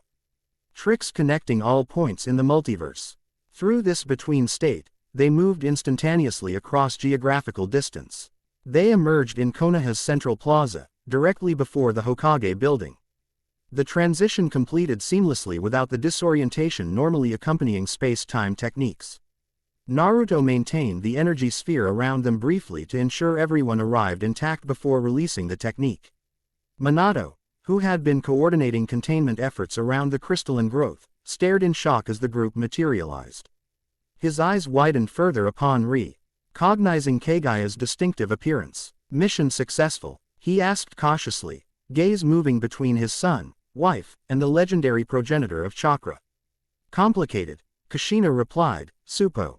RTING Naruto as the exertion of dimensional transit caught up with him. The temple was compromised by hostile forces calling themselves the Dimensional Tribunal. We have one captive for interrogation and... She glanced meaningfully at Kaguya, an unexpected ally. Before further explanation could occur, the crystalline growth that had plagued the village responded to Kaguya's presence. The structure pulsed with resonant energy, its chaotic expansion halting immediately. Throughout its lattice, reconfiguration began, jagged edges smoothing, random protrusions retracting, overall form shift. Ing toward more purposeful configuration. It recognizes you, Naruto observed, watching the transformation with fascination. Kaguya nodded, studying the structure analytically. A dimensional Ancho, are attempting to establish without proper guidance. My presence provides necessary template for correct formation. She approached the crystal, placing her pale hand against its surface. Energy transferred between them, the structure responding to her touch by accelerating its reconfiguration. Within minutes, what had been chaotic growth became architectural, a crystalline tower rising gracefully skyward with clear purpose and design. What is it? Minato questioned, maintaining cautious distance. A stabilization node, Kaguya explained, turning to face them. Her expression remained difficult, to read, regal composure masking whatever emotions might exist beneath. Essential infrastructure for managing dimensional convergence. Without proper guidance, it attempted self-construction based on resonant patterns. And with your guidance, Kakashi asked pointedly, it becomes what it was meant to be, she replied. One of 5 anchor points necessary to prevent catastrophic dimensional collapse as the worlds continue merging. Quote, Naruto approached the transformed structure, feeling resonance with the trinity energies inside him. It's connected to similar formations elsewhere. I can sense them, incomplete, chaotic. Seeking proper configuration. Kaguya nodded in confirmation. The convergence proceeds regardless of opposition. Without stabilization nodes, dimensional fabric tiers C. Completely rather than merging harmoniously. Minato's analytical mind processed implications quickly.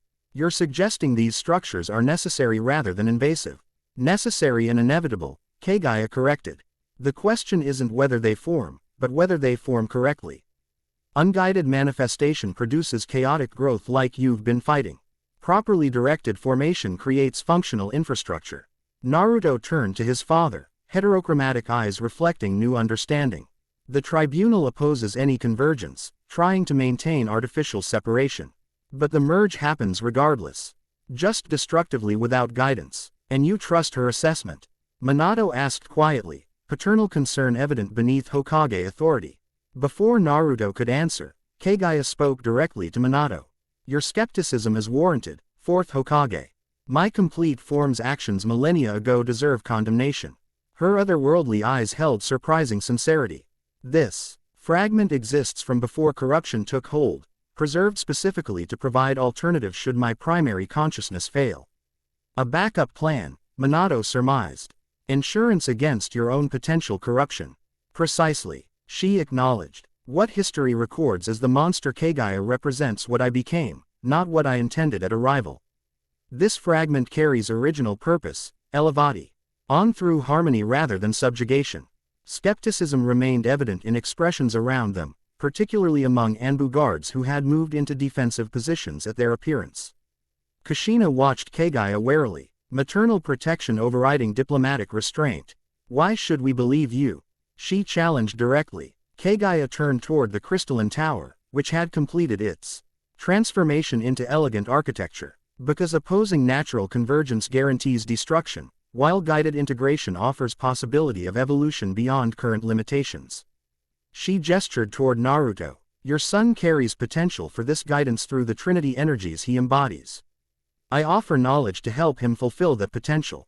At what cost? Kushina pressed. What do you gain? Redemption, perhaps, Kaguya answered with surprising vulnerability. Opportunity to fulfill my original mission rather than the corrupted version that led to my sealing. Her expression became contemplative, or simply continued existence outside imprisonment. My motivations need not be purely altruistic to align with your interests in this matter. Throughout this exchange, Naruto observed Kaguya carefully. His right eye, with its rippled pattern similar to her own, perceived intentions beyond physical manifestation. What he saw reassured him. Complex emotions certainly, including ambition and pride. But genuine desire to correct past failures rather than repeat them. I believe her, he stated simply, drawing attention back to himself. The Trinity energies flowed visibly through his seal-like markings, responding to his conviction, and practical reality supports cooperation regardless. The convergence continues whether we resist or not. Better to guide it toward harmony than fight losing battle against cosmic inevitability. Minato studied his son, physically still a child yet speaking with wisdom beyond mortal years. The past weeks had accelerated Naruto's development in ways that transcended normal maturation, cosmic awareness occasionally manifesting through his voice and bearing. We'll need to establish parameters, the fourth Hokage finally decided. Monitoring protocols, communication expectations, boundary definitions. Reasonable precautions, Kaguya acknowledged, no offense taken at implied restrictions. Arrangements proceeded with diplomatic efficiency, quarters established for Kaguya within specialized containment field that allowed communication while preventing unrestricted movement, research teams assigned to study the transformed crystalline tower. Interrogation prepared for the captured tribunal operative. Throughout these preparations, Naruto remained at the tower's base, studying its structure with newfound understanding. Hikari joined him silently, her silver robes fluttering in the dimensional winds that perpetually surrounded the formation. The Trinity progresses toward completion, she observed quietly. First Shinigami aspect through me, now Chakra aspect through her. Naruto nodded, heterochromatic eyes tracking energy patterns within crystalline lattice. One aspect remains, the bridge between worlds. So, me one who understands both sides of the convergence. The prophecy suggests they will find you, Hikari reminded him. As we did, unless the tribunal finds them first, Naruto countered, concern evident in his tone. They oppose the convergence absolutely. Anyone connected to stabilizing it becomes target. Haruki, the transformed fox creature, nuzzled against his leg supportively. The being, represented successful integration, elements from both worlds harmonizing into something greater than its original components. Living proof that merger could produce evolution rather than destruction. Later that evening, after debriefings and examinations, Naruto finally returned home with his parents. The modest family dwelling provided temporary respite from cosmic responsibilities, though dimensional distortions visible through windows reminded that normalcy remained a distant concept. "How are you feeling?" Kushina asked as she prepared dinner, maternal focus on immediate needs rather than world-altering implications. "Different," Naruto admitted, studying the seal-like markings that remained faintly visible on his arms even at rest. "More integrated, like the pieces are fitting together better." Minato joined them, having completed initial diplomatic arrangements with village elders regarding Kaguya's restricted presence. "Your control during evacuation was remarkable. Creating dimensional pathways typically requires specialized techniques developed over decades. It felt natural," Naruto explained, struggling to articulate the experience. "Like remembering how to do so. Mething I've always known rather than learning something new." He glanced toward his father hesitantly. "Is that concerning?" Minato considered his response carefully. "Not concerning so much as unprecedented. We're in uncharted territory with your abilities." Parental affection softened his analytical assessment. "What matters is that you remain Naruto beneath the cosmic energies. Your core identity, your values, your heart. That's what Hikari said," Naruto recalled, smiling slightly. "That vessels transform what flows through them rather than being transformed by it."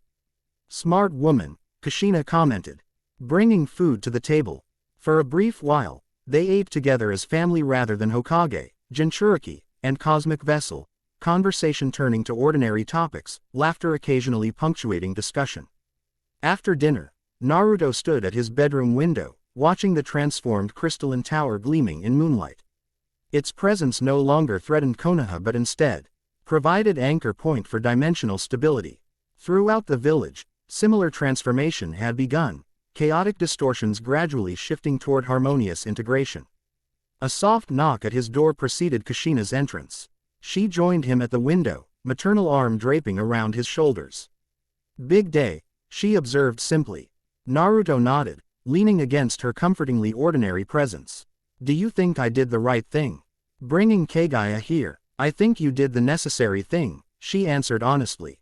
"Right and wrong get complicated when dealing with cosmic forces." "I'm still me, Mom," he assured her, sensing her unspoken concern. "Just more than I was before." She hugged him tightly, crimson hair contrasting with his golden white locks. "You've always been more than anyone expected, Naruto. From the day you were born." Her voice carried fierce pride beneath protective love. "Just remember you don't have to carry this alone. You have family, friends, allies, and apparently ancient cosmic entities," he added with hint of his old humor.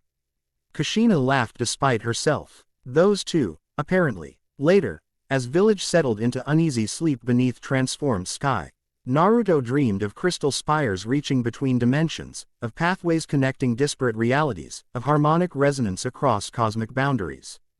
Within these dreams, something led to him from distant shore, someone who understood both sides of convergence, someone approaching through dimensional tides.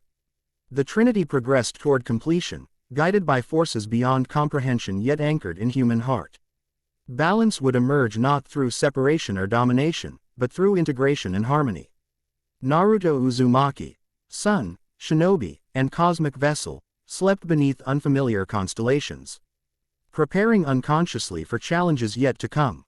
Chapter 2 End Chapter 3, Performance Across Dimensions. Morning mist hovered above Lake Suiren, transforming mundane shorely into ethereal boundary between elements. Scattered islands, some natural, others artificial training platforms constructed by water territory ninja, created visual rhythm across the expansive surface. Dawn painted everything amber rose, light refracting through moisture particles to cast prismatic halos around vertical silhouettes of practice posts. Naruto stood ankle-deep at the lake's edge, pterochromatic eyes studying how water responded differently to his presence since the temple incident 2 weeks prior.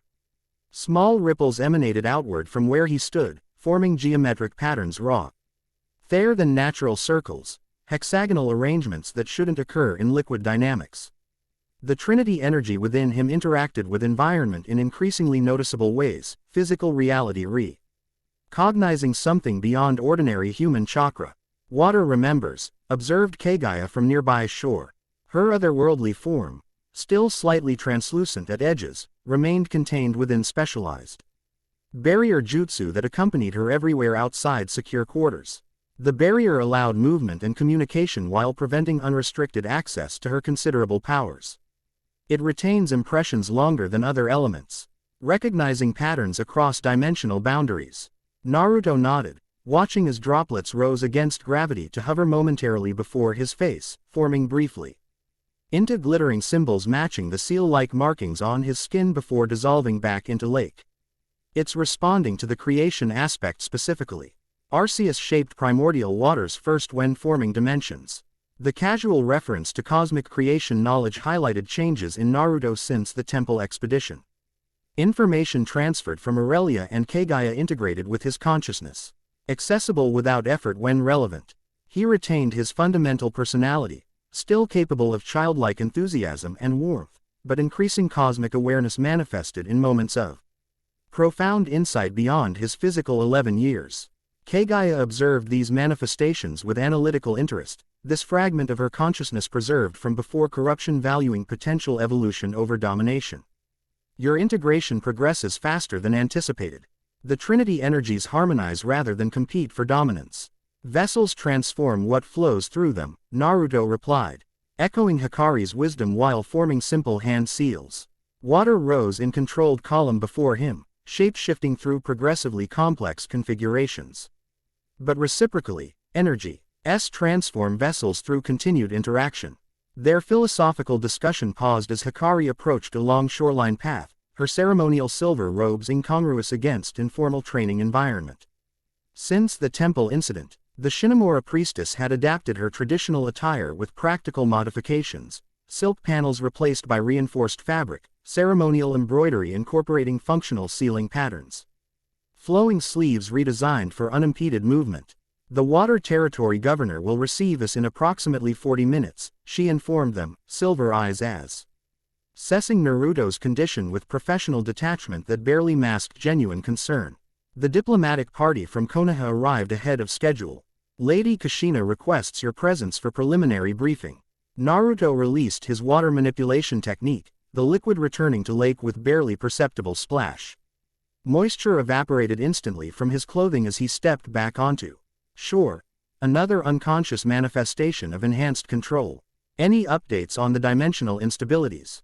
He asked, falling into step beside her as they walked toward the diplomatic compound where Konoha representatives had established temporary headquarters. Hikari consulted a small scroll containing sensor readings. 3 minor fluctuations overnight, all within expected parameters. The Saint Abilization node in Konoha continues normalizing adjacent regions. The Water Territory node remains active but unstructured, causing localized anomalies throughout the lake region. Inspoken in her report lay their purpose here, locating and properly configuring the second stabilization node that had manifested chaotically beneath Lake Suiren. Unlike Konoha's crystalline tower, this node remained submerged and unrefined, its wild energy causing unpredictable effects throughout Water Territory. Marine Pokémon washed ashore with impossible anatomical modifications. Mist that transformed anything it touched into glass-like substance for hours before reverting. Sections of lake where water ran backward up surrounding waterfalls in defiance of physical law. The diplomatic mission served dual purpose, formal relationship establishment between Konoha and Water Territory in this post-convergence era, and discrete investigation of dimensional anomalies requiring Naruto's unique abilities to address. At the compound entrance, Kushina waited alongside Kakashi and 2 unfamiliar shinobi wearing Kurigakure insignia with post-convergence modifications, standard water droplet symbol overlaid with minimalist Pokeball design indicating integrated governance structure.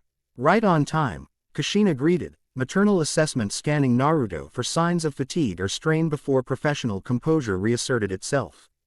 The past weeks had forced uncomfortable adjustment between her roles as mother and mission coordinator. The intelligence division received concerning reports from local sensor units. We should discuss privately before meeting the governor.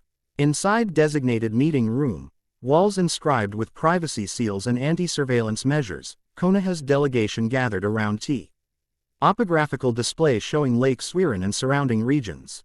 Minato's absence reflected diplomatic necessity. The Hokage remained in Konoha addressing broader convergence impacts while entrusting water territory negotiations to his wife and trusted advisors.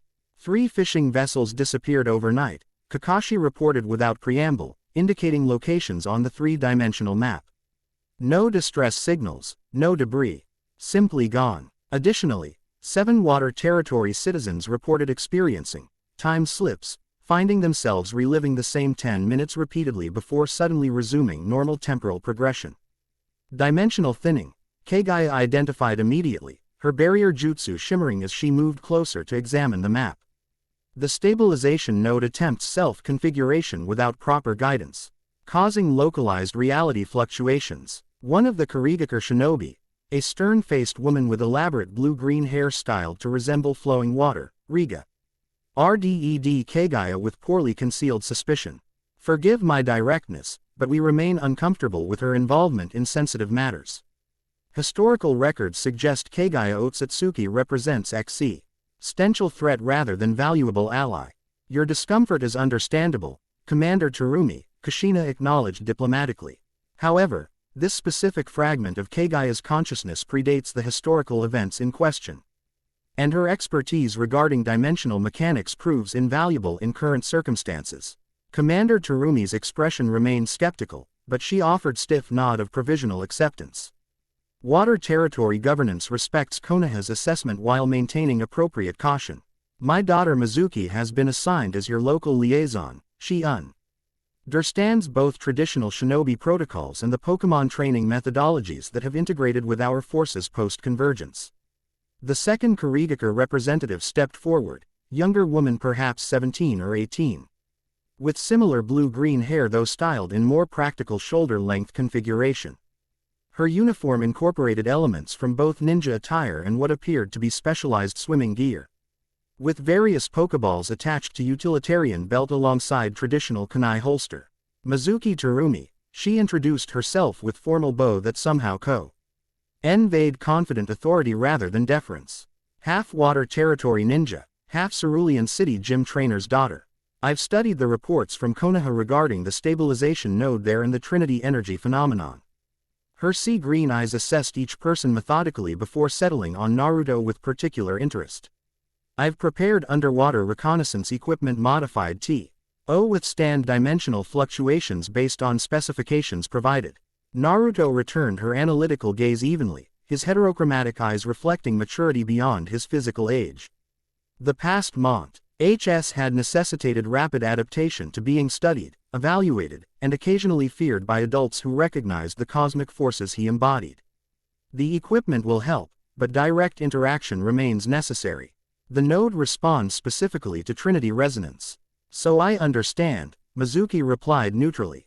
I've coordinated with local water-type Pokémon trainers to provide support. Their TNERS navigate dimensional disturbances more effectively than purely human teams. The practical planning session continued. Deployment strategies, contingency protocols, communication methods resistant to reality fluctuations. Throughout, tension simmered beneath professional courtesy, water territory representatives balancing desperate need for resolution against justified caution regarding Kaguya's presence and Naruto's unpredictable abilities. As they prepared to depart for gubernatorial meeting, Naruto paused near wall-length windows overlooking the lake. Something caught his attention. Subtle distortion above central waters. Atmosphere bending inward like fabric pulled by unseen hand. His right eye, with its rippled purple pattern, perceived energy fluctuations invisible to normal vision. Something's happening, he announced, interrupting tactical discussion. All heads turned toward his alert posture. Dimensional thinning accelerating approximately 2 kilometers offshore. Pattern indicates imminent breach rather than gradual fluctuation.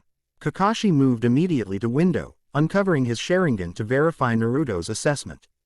Confirmed. Energy signature escalating exponentially. Classification uncertain. Not matching previous manifestation patterns. Mobilize response teams, Commander Terumi ordered, professional urgency replacing diplomatic reserve. Full containment protocol Sigma 3. But containment proved impossible for what followed. The atmospheric distortion expanded rapidly, air shimmering like heat mirage before tearing open like ripped parchment. Unlike previous dimensional anomalies they'd encountered, chaotic and destructive, this rift formed with almost surgical precision, edges maintaining stable configuration rather than deteriorating surrounding reality. That's not random distortion, Hikari observed, silver eyes widening slightly. That's controlled manifestation, someone opening pathway deliberately. Before anyone could respond, light flashed blindingly through the rift. When vision cleared, the dimensional opening had disappeared entirely, but not without consequence. Someone, had fallen through, plummeting toward lake's surface from considerable height. Impact imminent, Kakashi calculated instantly. Water entry will be fatal from that trajectory and velocity. Without hesitation, Naruto channeled creation energy through his right palm while forming water manipulation seal with left hand. The lake responded instantly, surface rising in controlled column to intercept the falling figure while simultaneous. Lee forming cushioning matrix to absorb kinetic energy. Through specialized binoculars, Mizuki tracked the rescue intervention. Interception successful. Subject secured and appears conscious. Female humanoid, non-shinobi attire. Approximately 16 to 18 years of age. She lowered the binoculars, expression professionally neutral despite witnessing water manipulation beyond conventional ninjutsu capabilities. Your intervention was impressive. We need to retrieve her immediately, Naruto stated with quiet certainty. She's connected to the Trinity energies, specifically the creation aspect. Elaborate, Commander Terumi demanded. The dimensional rift wasn't random, Naruto explained, already moving toward door. It was searching, like the crystal formations in Konoha searched for Kaguya's fragment. Someone or something is attempting to assemble specific individuals connected to the convergence. Kushina exchanged significant glance with Kakashi before nodding decisively. Retrieval team assembles in 3 minutes. Naruto, Hikari, Kakashi, and Mizuki is local guide. Commander Terumi, please inform the governor we'll need to reschedule our formal meeting due to emergency response requirements.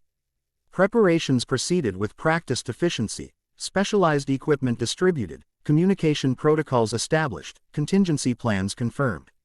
Within promised 3 minutes, the retrieval team departed compound via water walking technique, moving across lake surface with shinobi speed toward distant figure still supported by Naruto's manipulated water column. As they approached, details clarified. Young woman with honey brown hair cut to shoulder length, wearing outfit unlike either shinobi attire or conventional clothing from their world. Pink dominant color scheme with black accents. Fashionable yet practical design suggesting performance rather than combat orientation.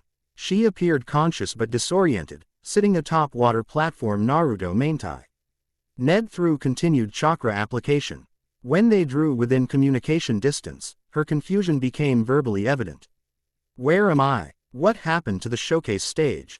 Her accent carried unfamiliar linguistic patterns. Words technically matching their language but pronunciation suggesting different regional origin entirely. Upon noticing their approach, particularly their movement atop water surface, her eyes widened dramatically. You're walking on water. Are you using Pokémon abilities? Wait. This isn't Kalos. Kakashi took lead as team reached her position, maintaining non-threat. Ning posture while establishing perimeter awareness. You're currently in water territory within the unified realm. I'm Hatake Kakashi representing Konohagakure delegation. Can you identify yourself and your origin point?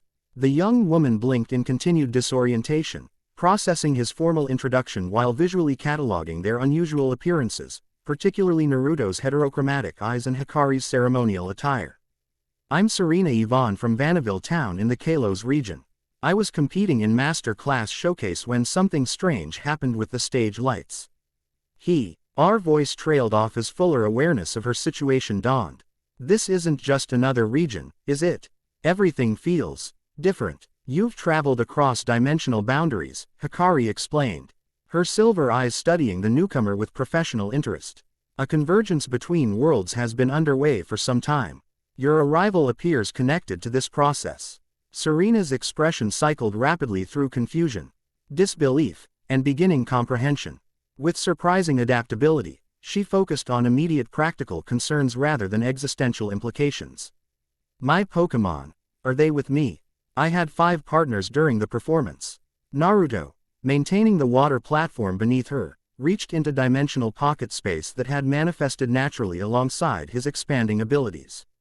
From this subtle folded reality, he extracted 5 distinctive spherical objects, Pokeballs that had transferred with her but manifested slightly offset in space-time. They arrived safely, he assured her. Offering the devices, the dimensional transition separated you temporarily, but they remained connected to your energy signature. Serena accepted the Pokeballs with visible relief, immediately checking each one with practiced motion. They're all here, thank goodness. She looked up at Naruto with renewed attention, noticing his unusual eyes and the faint markings visible on his skin. You're different from the others. You understand what happened to me, don't you? Before Naruto could respond, Mizuki interrupted with professional pragmatism. This exposed position remains tactically vulnerable. We should return to secure facilities before debriefing the dimensional traveler. Serena, the newcomer corrected with hint of assertiveness beneath polite tone. My name is Serena, not the dimensional traveler. Mizuki's expression remained neutral, though something like reluctant approval flickered briefly in her sea-green eyes. Noted. Nonetheless, secure. ITY protocols indicate immediate relocation advisable. As they prepared for return journey, Naruto transformed his water platform into more practical transportation, a smooth craft allowing Serena to remain dry while they traversed lake surface. The casual display of water manipulation beyond conventional ninjutsu limitations drew another evaluative glance from Mizuki, who continued cataloging Hi's capabilities with professional thoroughness. You have questions, Naruto acknowledged as they moved across the lake, water parting seamlessly before their craft. Many will be answered during formal debriefing. But essentially, 2 previously separate dimensions are merging. I embody energies from both, which allows me to perceive and sometimes influence the convergence process. Serena studied him with surprising perceptiveness. You're younger than I initially thought, she observed. But you speak like someone much older. Circumstances necessitated accelerated adaptation, he replied, with slight smile that momentarily revealed the child still present beneath cosmic vessel exterior. I'm 11 chronologically, though the energies I carry provide access to knowledge beyond my years. That sounds complicated, Serena said carefully, compassion rather than fear coloring her response. It is, Naruto acknowledged simply. Upon returning to compound, security protocols necessitated thorough examination before substantive conversation could occur. Medical scans confirmed Serena is fully human with normal life signatures despite dimensional transition. Her Pokémon, released briefly under controlled conditions, demonstrated standard capabilities without concerning modifications. After basic needs were addressed, formal debriefing commenced in secure conference room. From the beginning, please. Kushina requested gently, maternal instincts responding to Serena's dislocated situation despite professional context. Any details you recall before the transition occurred? Serena composed herself with performer's discipline, organizing thoughts before speaking. I was participating in the Master Class Pokémon Showcase Finals in Lumio's City. My performance with Bray, N and Sylveon had just reached its culmination, a combination fire and fairy technique we developed specifically for the competition. Her hands moved expressively as she described the performance. Muscle memory recreating choreographic elements. The audience response was tremendous, and the stage lighting intensified accordingly. That's when something strange happened. Define strange, prompted Kakashi. The lights began forming patterns I'd never seen before, Serena continued. At first I thought it was part of the stage effects, but then symbols appeared in the air, geometric shapes that seemed to hover independently of the lighting system. Her brow furrowed in concentration. They looked almost like writing, but no language I've ever encountered. And they glowed with golden light that seemed alive somehow. Naruto and Kaguya exchanged significant glances at this description. The barrier around Kaguya shimmered slightly as she leaned forward. These symbols, would you recognize them if shown again? Serena nodded with performer's confident visual memory. Absolutely. They were distinctive and appeared directly before me for several seconds. Naruto extended his right hand, palm up, channeling small amount of creation energy to manifest miniature three-dimensional projection. Golden light coalesced into rotating geometric patterns, the same symbols that occasional Li appeared on his skin when Trinity energies activated fully. Like these. Serena's eyes widened in recognition.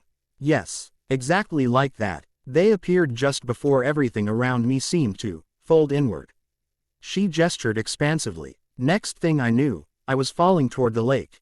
Creation script, Kaguya identified definitively. Arceus energy seeking compatible resonance, just as my chakra sought connection through crystalline formations. But why me? Serena questioned, understandable confusion evident. I'm just a Pokémon performer from Kalos.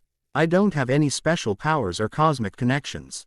You understand the Pokémon world intrinsically, Naruto explained, heterochromatic eyes perceiving energetic qualities others couldn't see.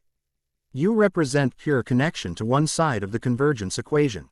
Your performance techniques harmonize natural energy in patterns similar to how creation energy flows. Hikari nodded in agreement. The prophecy speaks of 5 guides surrounding the balanced one, each representing different aspect of cosmic integration. You appear to be the third, representing harmonic connection between performed technique and natural energy manipulation. Prophecy, Serena repeated skeptically. That sounds implausible, Mizuki supplied from her position near doorway. The water territory liaison had maintained professional distance throughout debriefing, observing interactions with analytical attention. Yet empirical evidence increasingly supports metaphysical framework despite rational skepticism. What my colleague means, Kushina translated with diplomatic smile, is that while prophecies seem far-fetched, recent events validate aspects of this particular prediction. The convergence between worlds follows patterns described in ancient texts, including bringing together specific individuals with complementary abilities. Serena processed this information with remarkable composure considering implications. So I've been cosmically recruited to help with this convergence between dimensions. That appears most probable, Kakashi confirmed. Though immediate concerns remain more practical than metaphysical. The water territory stabilization node requires proper configuration to prevent escalating dimensional disturbances throughout this region. And you believe I can help with that? Serena asked, uncertainty finally penetrating her composed exterior. Naruto nodded, the golden white streaks in his hair catching afternoon light filtering through windows. Your performance techniques channel natural energy in patterns harmonious with creation aspects of Trinity energies. Combined with my abilities and Kaguya's dimensional knowledge, we may establish proper configuration for the underwater node, which would stabilize the region and potentially provide insights regarding your eventual return home, Kushina added, recognizing unspoken concern behind Serena's questions. If dimensional transit brought you here, proper understanding might facilitate return journey. Hope flickered briefly across Serena's expression before determination replaced it. Then I'll help however I can. My Pokémon partners and I adapt quickly to new performance requirements. This isn't a showcase competition, Mizuki cautioned from doorway, professional pragmatism asserting itself. Dimensional instabilities present genuine existential threat. Water territory has lost 17 citizens to unexplained disappearances this month alone. I understand this isn't a performance, Serena responded with unexpected firmness. But that doesn't invalidate my skills. Pokémon showcases require precise energy manipulation, perfect timing, and adaptation to unexpected circumstances, all potentially valuable in this situation.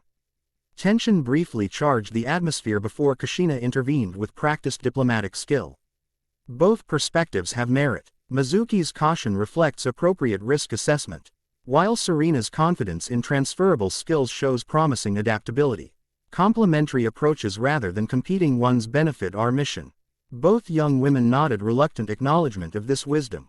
Professional respect temporarily overriding instinctive friction. Throughout this exchange, Naruto observed with quiet interest, noting how different personality types respond. Ed to extraordinary circumstances, Mizuki with tactical pragmatism developed through dual-world training, Serena with performer's adaptability refined through public competitions. Preliminary survey of the underwater node begins tomorrow at dawn, Kakashi announced, refocusing discussion on immediate logistics. Tonight's priority remains integration briefing for Serena, cultural orientation, security protocols, and basic chakra theory to help bridge understanding between her experience and this world's mechanics. As meeting concluded and participants dispersed to respective assignments, Naruto approached Serena privately. The formal debriefing environment had necessitated professional focus, but human consideration demanded personal acknowledgement of her dislocated situation. "This must be overwhelming," he offered simply, momentarily setting aside cosmic vessel status to connect as one person to another. Serena's composed exterior softened slightly, genuine vulnerability showing beneath performer's discipline. "That's putting it mildly. Yesterday I was worried about showcase scoring. Today I'm apparently part of some cosmic prophecy in another dimension." "I understand the feeling," Naruto replied with small smile that briefly revealed the child still present beneath Trinity vessel responsibilities. "I was focused on academy graduation exams when the convergence manifestations began. This shared experience, normal life interrupted by cosmic intervention, established subtle connection between them." Serena studied him with renewed attention, seeing beyond otherworldly eyes and destiny markers to the human navigating extraordinary circumstances. "How do you handle it?" she asked quietly, being at the center of something so enormous. Naruto considered the question with genuine reflection rather than automatic response. "By remembering that cosmic scale doesn't invalidate human experience. The convergence involves dimensions and worlds, but ultimately affects individual lives. Keeping that perspective helps maintain balance between the energies I carry and who I am beneath them." "That's surprisingly wise for someone your age," Serena observed. "Necessity accelerates certain developments," he acknowledged with hint of wistfulness. "Though my mother would argue I still leave socks on the floor like any other 11-year-old. The moment of shared humanity lingered briefly before practical matters reasserted priority. Kushina approached with orientation materials prepared for Serena's cultural integration, while Hikari signaled Naruto regarding meditation sessions scheduled to maintain harmonic balance between Trinity energies. As they parted, Serena's expression reflected new determination beneath lingering disorientation. Another piece joined the convergence puzzle, connection to pure Pokémon world understanding that would prove essential in days ahead. Dawn-painted Lake Suiren with metallic luminescence, morning mist creatin'. Ephemeral sculptures above mirror still surface. Unlike previous days' clear conditions, oppressive cloud cover threatened imminent deluge, weather patterns increasingly influenced by dimensional instabilities affecting the region. At designated departure point along eastern shore, survey team made final preparations. Specialized equipment developed by Water Territory Research Division and Modif. IED with Konoha sealing techniques filled waterproof containers. Breathing apparatus designed for extended underwater operation incorporated both technological and chakra-based systems, redundancy against unpredictable dimensional effects. Mizuki directed local water-type specialists with crisp efficiency, her dual heritage evident in seamless integration of ninja tactical protocols and Pokémon trainer coordination methods. 3 massive Gyarados, serpentine water dragons bearing specialized harnesses, waited offshore alongside sleek Vaporeon scouts and bulky Swampert security units. Primary survey team consists of 7 members. She briefed assembled group, sea green eyes tracking offshore for potential dimensional fluctuations. Uzumaki Naruto for Trinity Energy Interface, Kaguya for dimensional expertise. Hitaki Kakashi as Konoha tactical lead, Terumi Mizuki representing Water Territory Authority, Shinomura Hikari for metaphysical assessment, Yamato for containment contingency, and Serena Yvonne for Pokémon World Energy interpretation. The barrier jutsu surrounding Kaguya had been modified for underwater operation, a technical challenge that had required collaboration between Konoha sealing experts and Water Territory containment specialists. The result allowed her movement and limited technique usage while maintaining necessary restrictions. Serena appeared remarkably composed considering circumstances, having spent evening hours absorbing cultural briefing materials and basic chakra theory. She'd adapted her performance attire with pragmatic modifications, water-resistant treatments, reinforced seams, specialized holders for Pokeballs that prevented accidental activation underwater. Her Pokémon partners included water-adapted species specifically selected for mission requirements.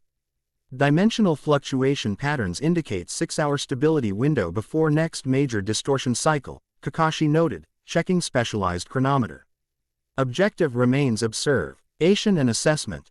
No intervention without explicit authorization regardless of what we encounter. Naruto nodded acknowledgement while completing his own preparations.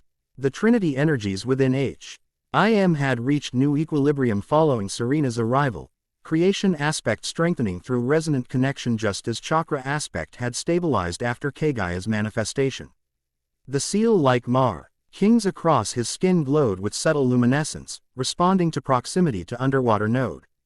The node will recognize your energy signature, Kaguya informed him, otherworldly eyes studying lake surface with analytical interest. Expect strong response upon initial contact, potentially including temporal displacement effects. Maintain Trinity balance to anchor your consciousness against disorientation. Hikari approached with ceremonial ink, applying protective symbols to his forehead and wrists. These Shinamura markings stabilize the death aspect within Trinity configuration, Preventing imbalance should creation energy surge in response to node proximity. Final preparations completed, the team entered water with methodical precision. Mizuki's Gyarados partners positioned Themsel vase beneath designated team members, specialized harnesses allowing secure transport while breathing apparatus activated. Naruto, however, created personal adaptation through Trinity energy application. A shimmering field surrounding him that processed oxygen directly from water while maintaining body temperature. Descent proceeded through increasingly murky depths. Lake Suiren's unusual geography featured dramatic underwater canyons and abyssal trenches despite relatively modest surface area, natural formations enhanced by post-convergence modifications. Throughout these depths, evidence of dimensional instability manifested in unsettling ways. Fish swimming through solid rock without disturbance, sections of water existing in gaseous state without dispersing, gravity operating perpendicular to expected vectors in isolated pockets. Communication underwater utilized dual systems, traditional underwater sign language for basic coordination and specialized technology incorporating psychic-type Pokémon relay for complex messaging. Through this method, Mizuki guided them toward central trench where sensor readings indicated strongest dimensional fluctuations. Node location approximately 400 meters ahead. Came her transmitted thought, mental voice carrying professional detachment. Approaching geothermal feature with extreme temperature differential. Adjust equipment accordingly. As they navigated deeper, water clarity improved unexpectedly. Not through natural transparency but because water itself thinned in molecular density, approaching gaseous state while maintaining liquid pressure characteristics. This impossible state represented classic dimensional boundary erosion, physical laws bleeding across realities. Then suddenly, dramatically, they found it. Like Konoha's node which manifested as crystalline tower reaching skyward, the water territory node expressed differently, a massive spherical formation hovering within underwater void, neither fully solid nor completely liquid. Its surface rippled with constant molecular reconfiguration, colors shifting through spectrum impossible in normal vision. Most distinctively, it generated its own gravity field, creating swirling vortex where water spiraled inward without diminishing surrounding volume. Preliminary assessment. Kakashi prompted through communication system. Kaguya studied the formation with analytical precision. Her barrier jutsu shimmering as she moved closer while maintaining safe distance. Configuration approximately 30% complete.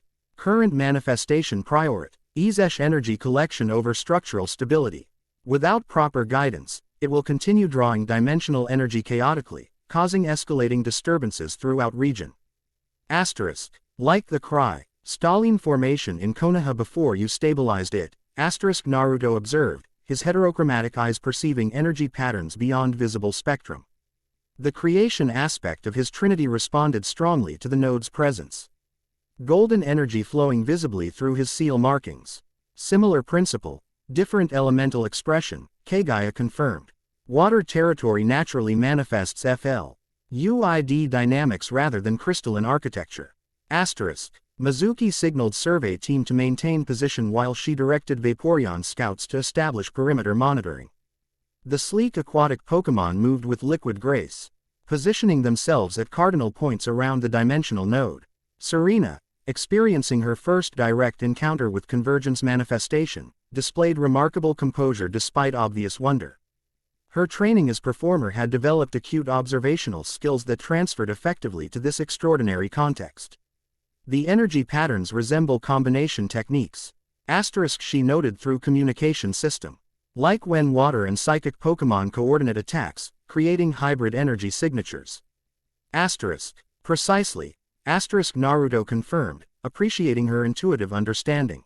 Dimensional convergence essentially represents cosmic scale combination technique, different energy systems integrating into new harmonic patterns.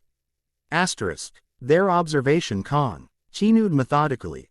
Readings taken from various angles, energy samples collected where possible, detailed imagery recorded for further analysis.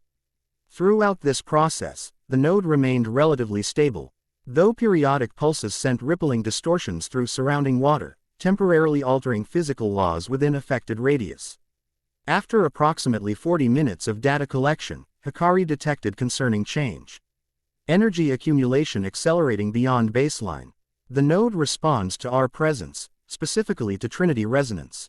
Asterisk. As if confirming her assessment, the spherical formation began rotating faster.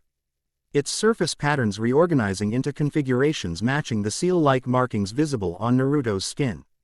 Water surrounding the node separated into component elements, hydrogen and oxygen maintaining impossible independent states while remaining functionally water. Fascinating, Kaguya observed dispassionately. It recognizes compatible energy patterns and attempts to establish resonant communication. Asterisk. Is this dangerous? Kakashi questioned practically. Not inherently, Kaguya replied. But unguided communication could trigger premature activation. The node requires proper configuration before full energetic integration. Asterisk. Naruto moved slightly closer, Trinity energies responding visibly to proximity. The markings across his skin illuminated fully, golden creation light, violet death essence, and crimson chakra flowing in harmonic patterns. It's searching for instructions, template for proper formation. Asterisk. Similar to how Konoha's node reconfigured once it connected to my energy signature, Kaguya added. However, this manifestation requires additional resonance pattern, specifically creation aspect representation. Asterisk. All eyes turned to Serena, who comprehended implications immediately. You need my connection to the Pokémon world energy systems.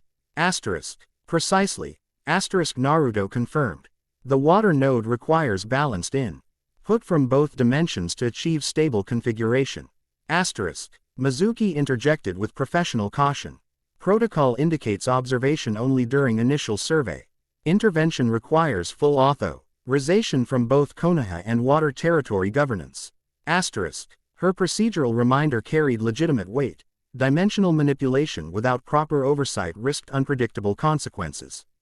However, circumstances shifted dramatically before debate could progress.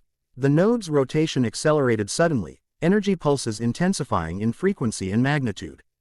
Throughout surrounding waters, reality began fragmenting. Pockets where time flowed backward, sections where matter reconfigured at molecular level, areas where gravity inverted without warning. Stability window collapsing, asterisk Kakashi reported urgently. Node entering active phase prematurely. Asterisk. It's responding to our combined presence, Kaguya analyzed rapidly. The Trinity energies, my dimensional knowledge, and Serena's Pokémon world connection triggered recognition protocols before we established proper communication framework. Asterisk. As environmental degradation accelerated, Mizuki made command decision that balanced protocol against immediate necessity. Emergency stabilization authorized underwater territory provisional statute 87B. Proceed with minimum necessary intervention to prevent catastrophic dimensional failure. Asterisk. With authorization granted, Naruto turned to Serena. We need to establish trilateral connection, your Pokémon performance energy, my Trinity resonance, and Kaguya's dimensional node. GE combined into coherent pattern the node can recognize as template.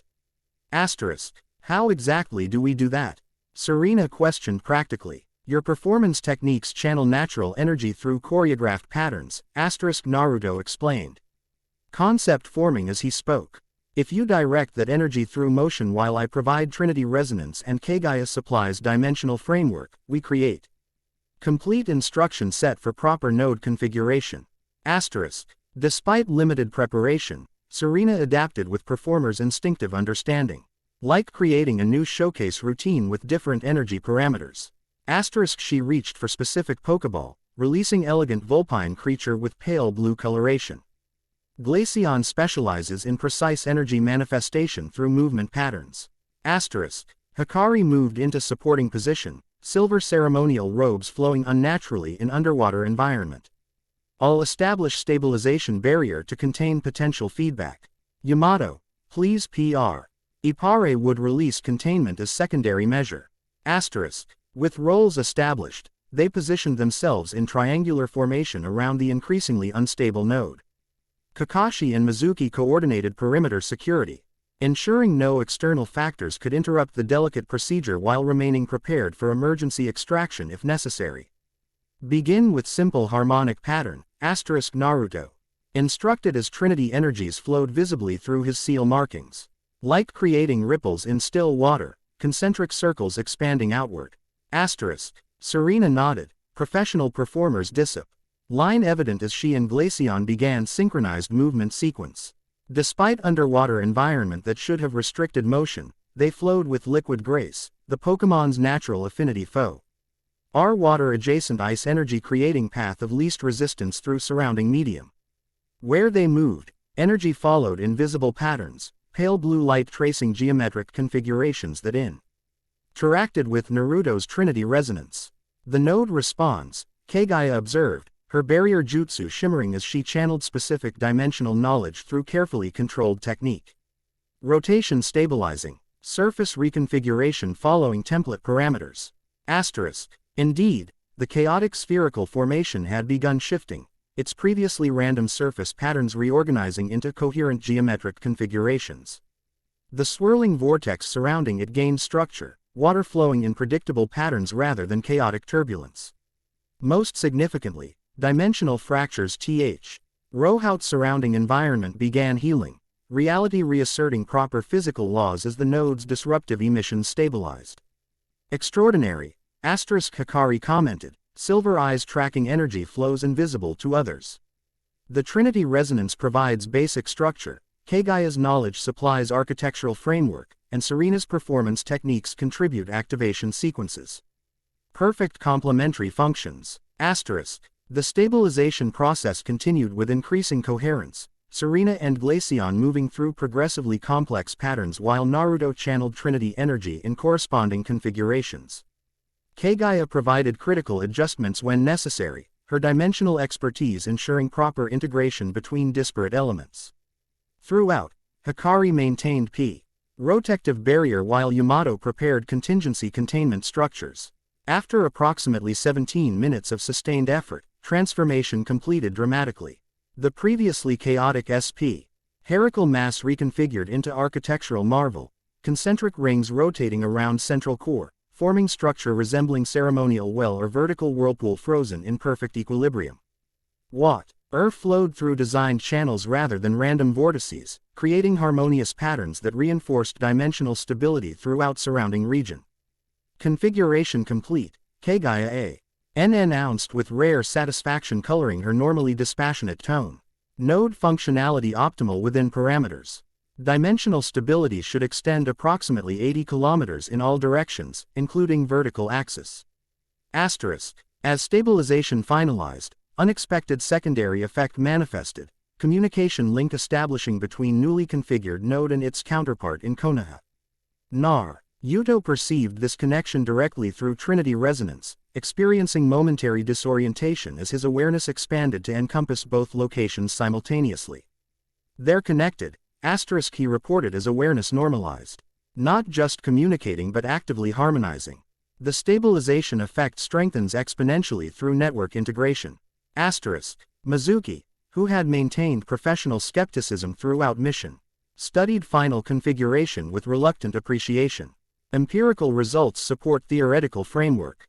Dimensional fluctuations throughout monitoring grid show immediate 70% reduction. Asterisk. Not merely reduced but structured, asterisk. Hikari elaborated. Remaining fluctuations follow predictable patterns conducive to natural harmonization rather than chaotic degradation. Asterisk. The mission's apparent success generated cautious optimism, though full assessment would require extended monitoring. As team prepared for ascent, Serena approached Naruto. Professional performer's composure temporarily replaced by genuine wonder. That was unlike anything I've experienced, asterisk, she admitted through communication system. My showcase routines channel natural energy for aesthetic effect. But this felt fundamental. Like writing instructions into reality itself. Asterisk. That's essentially what we did, asterisk, Naruto confirmed, his heterochromatic eyes perceive lingering energy patterns connecting her to the stabilized node. Your performance techniques translate cosmic principles into physical expression, exactly what the node required for proper configuration. Asterisk. As they ascended toward surface, Mizuki coordinated with water territory monitoring stations, receiving confirmations of dramatic improvement throughout regional stability metrics. The professional distance she'd maintained softened marginally as empirical results validated unusual methodologies. Your unorthodox approach proved effective, asterisk, she acknowledged to Naruto and Serena, green eyes conveying respect beneath continued reserve. Though long-term stability assessment remains necessary before declaring complete success. Asterisk. Surface breakthrough revealed dramatically formed conditions. Earlier threatening storm replaced by clear skies and unusually vibrant atmospheric colors. The lake itself had changed subtly but significantly. Water clarity improved beyond nature. Parameters while maintaining ecological balance. Wildlife, both native and Pokémon, displayed immediate positive response. Species that had abandoned affected areas returning in notable numbers. Preliminary environmental impact assessment. Overwhelmingly positive, Yamato noted as they removed underwater gear along shoreline. His wood release affinity granted particular sensitivity to ecosystem health. Plant life shows cellular regeneration consistent with optimal growing conditions rather than accelerated or unnatural patterns. While technical debriefing commenced among team leaders, Sarah found moment to process her experience privately. The performance techniques she developed for entertainment purposes had proven instrumental in cosmic scale dimensional stabilization application. Beyond anything she'd imagined when pursuing showcase competitions. Naruto joined her quietly, respecting contemplative silence before speaking. It's a lot to absorb, he acknowledged, momentarily. Free from Trinity vessel responsibilities to connect as one dislocated person to another. Finding your specialized skills suddenly recontextualized on dimensional scale. That's putting it mildly. Serena replied with hint of humor beneath genuine wonder. Yesterday I was worried about being trapped in another dimension. Today I'm apparently helping stabilize it. She glanced toward him with newfound understanding. This must be your daily existence. Increasingly, he admitted, though I still enjoy ramen and comic books between cosmic responsibilities. The shared moment of normalcy extraordinary circumstances established deeper connection between them, mutual recognition of humanity beneath cosmic roles. Their conversation might have continued had alarm not suddenly sounded from monitoring station. Drawing immediate attention. Dimensional disturbance detected, reported sensor specialist, professional comm masking obvious concern. Classification non-standard, location approximately 3 kilometers northeast of stabilized node. That doesn't make sense, Kakashi responded, moving immediately to review readings. The node's stabilization field should prevent unregulated disturbances within effective radius. This doesn't register as natural disturbance, the specialist clarified. Energy signature indicates artificial generation, someone creating dimensional disruption deliberately. This assessment transformed casual concern into tactical alert. Mizuki immediately coordinated water territory response teams while Kakashi reorganized Konoha personnel. Within moments, emergency deployment preparations commenced. Equipment reconfigured, communication protocols established, tactical approach determined. The tribunal, Naruto suggested grimly, remembering their previous encounter at Kaguya's temple. They opposed the stabilization node in Konoha. Logical they'd attempt intervention here as well. Or someone else entirely, Kaguya countered thoughtfully. Her barrier jutsu shimmering as she moved closer to sensor displays. These energy patterns differ from tribunal technology, less dimensional manipulation, more energy harvesting configuration. Harvesting what exactly? Kushina questioned, maternal concern momentarily replaced by strategic assessment. Kaguya studied readings with analytical precision before answering.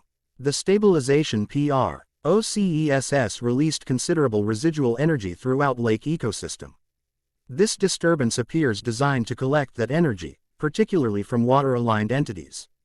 Water-aligned entities, Serena repeated. You mean water-type Pokémon? And water-natured chakra users, Kaguya confirmed. The convergence created hybrid energy signatures particularly concentrated in specialized organisms. Someone appears to be harvesting this energy systematically. Tactical response accelerated with this clarification, threat assessment shifting from abstract dimensional concern to concrete exploitation targeting living beings. Mizuki coordinated with local Pokémon Ranger units while Kakashi established communication with nearby shinobi outposts. Intervention team assembles in 5 minutes, he directed crisply. Naruto, Hikari, and Serena for specialized energy assessment. Mizuki is local authority representative. Myself for tactical lead. Remaining personnel maintain monitoring station security with particular attention to node stability. I should accompany intervention team, Kaguya stated, surprising others with proactive suggestion. Her previous involvement had remained largely advisory rather than operational. These energy signatures contain elements I recognize from interdimensional research conducted before my sealing. My knowledge may prove relevant to countering whatever technology generates them. Brief debate ensued regarding security implications before pragmatism prevailed. Kaguya's specialized knowledge outweighed continued restrictions, particularly with barrier jutsu remaining active. With team composition finalized, rapid deployment followed via water transport Pokémon, massive Lapras providing stable platforms while Sharpedo scouts ranged ahead for advance reconnaissance. Approaching the disturbance location revealed concerning scene, sections of lake surface displaying unnatural coloration, with periodic energy discharges visible beneath waves. Most alarmingly, water-type Pokémon floated unconsciously at surface, their natural energy visibly draining into central collection point. Similar effect impacted water plants and even specialized fish, creating expanding dead zone amid otherwise vibrant ecosystem. Environmental vampirism, Hikari identified, silver eyes narrowing as she perceived energy flows. Systematic extraction of specific vibrational frequencies associated with water alignment across species boundaries. Mizuki directed Lapras transport to secure distance while dispatching Vaporeon scouts for closer observation. The SLE-EK aquatic Pokémon moved with professional stealth, returning minutes later with detailed intelligence. Artificial structure detected approximately 50 meters below surface, Mizuki reported after receiving telepathic update from her partner. Mechanical rather than biological, geometric configuration suggesting technological origin rather than dimensional manifestation. Someone planted harvesting device, Kakashi concluded. Strategic mind analyzing implications. Timing suggests opportunistic exploitation following node stabilization, waiting until dimensional energy redistributed into more accessible configuration before activating collection mechanism. Can we disable it? Serena asked practically, concern for affected Pokémon evident in her expression. Not without understanding its operational principles. Kaguya cautioned. Disrupting energy collection system improperly could release accumulated power uncontrollably, potentially causing greater harm. Naruto studied the affected area with both normal vision and trinity perception, his heterochromatic eyes identifying patterns invisible to others. The device isn't merely collecting energy, it's converting it into transportable format. The power isn't remaining local, meaning someone receives this harvested energy elsewhere, Kakashi deduced grimly, making this theft rather than merely environmental damage. As they formulated response strategy, situation escalated dramatically. Beneath lake surface, powerful energy surge emanated from harvesting device, creating visible shockwave that expanded outward. Ader caught within this wave momentarily transmuted into crystalline state before reverting to liquid, the process extracting something essential from everything it touched. Accelerated collection protocol, Kaguya identified immediately. The device recognized our presence and initiated emergency harvesting to complete objective before intervention. Affected area expanded rapidly, unconscious. Pokémon and marine life now displaying concerning physical deterioration. Colors fading, vital signs weakening, essential energy draining visibly into central collection point. Without intervention, fatalities appeared imminent. We need to disrupt the collection immediately, Mizuki stated, professional reserve giving way to genuine concern. Water territory cannot permit this exploitation. Disruption without understanding risks catastrophic energy release, Kaguya reiterated. However, her otherworldly eyes studied energy patterns with analytical precision. The conversion process follows recognizable harmonics. If we introduce counter-frequency at precise calibration, we might neutralize collection without triggering accumulated energy discharge. Counter-frequency, Serena repeated thoughtfully. Performers' understanding of harmonics providing unexpected insight. Like sound cancellation technology used in showcase venues, matching wavelength but opposite phase to create null point. Precisely, Kaguya confirmed with hint of approval. Though implementation requires both precise energy control and underwater application capability, I can provide counter-frequency pattern, Naruto offered. Trinity energies already responding to his intent, seal-like markings glowing visibly. But delivery system needs to withstand dimensional energy exposure while maintaining exact waveform. Serena's expression shifted as concept formed. My Primarina might be perfect for this. Her sound-based attacks can carry precise frequency patterns underwater with perfect fidelity, and as water fairy type. She has natural resistance to dimensional energy fluctuations. The suggested approach represented innovative combination of their different expertise, Kaguya's dimensional edge identifying counter-frequency requirements, Naruto's Trinity energy providing necessary power, and Serena's performance technique creating delivery system through her Pokémon partner's abilities. Implementation window approximately 3 minutes before irreversible damage occurs to affected organisms, Hikari calculated, monitoring energy drainage rates.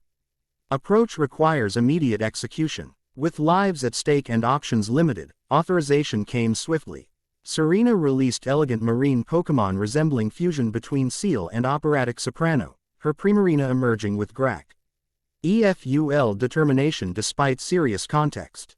Brief but intense preparation followed, Kaguya defining precise counter-frequency requirements while Naruto channeled calibrated Trinity energy through his palm, creating visible waveform pattern. Primarina needs to absorb this energy signature and reproduce it through her oceanic operetta technique, Serena explained, professional performer's precision evident despite urgency. The sound carries subharmonic energy patterns that should propagate through water directly to the harvesting device. Theoretically sound, Kaguya confirmed after analyzing proposed method. Though practical implementation requires perfect synchronization between energy transmission and sound projection. Performance synchronization is our specialty, Serena stated with quiet confidence. Years of showcase training evident in her poised determination. She turned to her Pokémon partner with clear direction. Primarina, we need absolute precision. The counter-frec, NCY must maintain exact waveform throughout underwater propagation. The elegant Pokémon responded with understanding beyond language, positioning herself at water's edge while Naruto approached with visible energy pattern hovering above his palm. Through carefully coordinated movement, Primarina absorbed the Trinity-infused counter-frequency, her body briefly illuminating with tricolor energy before stabilizing. Ready, Serena confirmed, nodding to Mizuki who coordinated final positioning with tactical precision. With performance countdown that felt simultaneously familiar and surreally inappropriate given circumstances. Serena directed her partner, Primarina, oceanic operetta with counter-frequency modification. Full spectrum propagation. The Pokémon responded with hauntingly beautiful vocalization. Soprano notes carrying underwater with supernatural clarity while precise body movements created complementary water patterns that amplified transmission. Where the sound waves traveled, visible ripples formed in dimensional fabric itself, counter-frequency interacting directly with harvesting device's energy collection field. Effect manifested dramatically, expanding crystallies. Asian wave meeting sound carried counter-frequency in perfect opposition. Where they collided, null points formed. Sections where energy neither harvested nor released but simply neutralized. The cancellation expanded systematically, following precise mathematical progression until entire collection field collapsed inward. It's working, Hikari observed, Silver Eyes tracking energy flows invisible to others. The harvesting field destabilizes without catastrophic discharge. Counter-frequency successfully neutralizes collection mechanism. Indeed, affected Pokémon and marine life showed IATE improvement. Natural colors returning, vital signs strengthening, consciousness gradually resuming as essential energy stopped draining. Throughout affected area, ecosystem began natural recovery. Processes without requiring additional intervention. Harvesting device power signature decreasing rapidly, Mizuki reported from monitoring equipment. Collection mechanism appears fully neutralized. Not merely neutralized, Kaguya corrected, studying aftermath with analytical precision. The counter-frequency didn't simply disrupt operation, it reversed collection process. Harvested energy returns to source organisms rather than discharging chaotically. This unexpected benefit accelerated recovery dramatically, affected creatures regaining vitality faster than natural healing would permit as their stolen energy returned. Within minutes, previously unconscious Pokémon began swimming normally, water plants regained vibrant coloration, and ecological balance resumed throughout affected zone. Remarkable implementation, Kakashi acknowledged, tactical assessment recognizing successful resolution despite unorthodox methodology. The combination of Trinity energy, dimensional knowledge, and performance technique provided solution conventional approaches couldn't match. While recovery continued impressively, important questions remained unanswered. We still need to retrieve the harvesting device. Mizuki noted pragmatically. Forensic analysis might identify who planted it and where collected energy transmitted before we interrupted process. Retrieval operation commenced immediately. Specialized water-type Pokémon and ninja divers coordinating underwater extraction while maintaining appropriate containment protocols.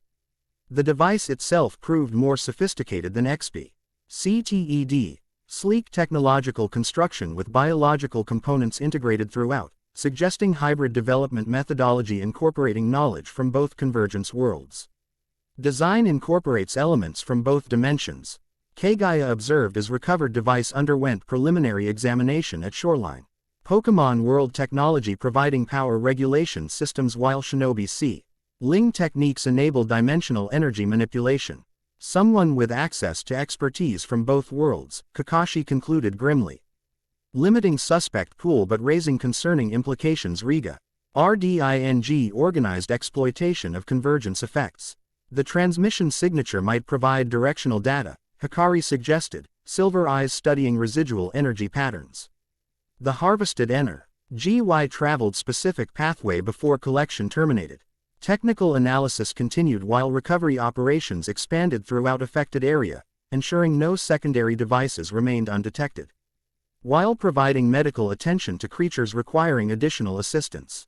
Throughout this process, unexpected cooperation developed between previously separate response teams, Water Territory Shinobi working seamlessly alongside Pokémon Rangers, unified by shared purpose despite different methodological backgrounds.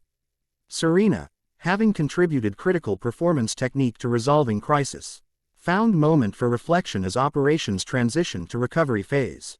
The showcase routines she developed for entertainment purposes had proven instrumental in countering environmental exploitation. Application beyond anything she'd imagined when perfecting Primarina's oceanic operetta for competition scoring. Your performance abilities translate effectively to practical application, Mizuki acknowledged. Professional reserve softening into genuine respect. The precise control developed through showcase competition provided solution conventional combat techniques couldn't achieve. Different disciplines, complementary applications, Serena responded thoughtfully. My performance techniques and your tactical methods both have appropriate contexts.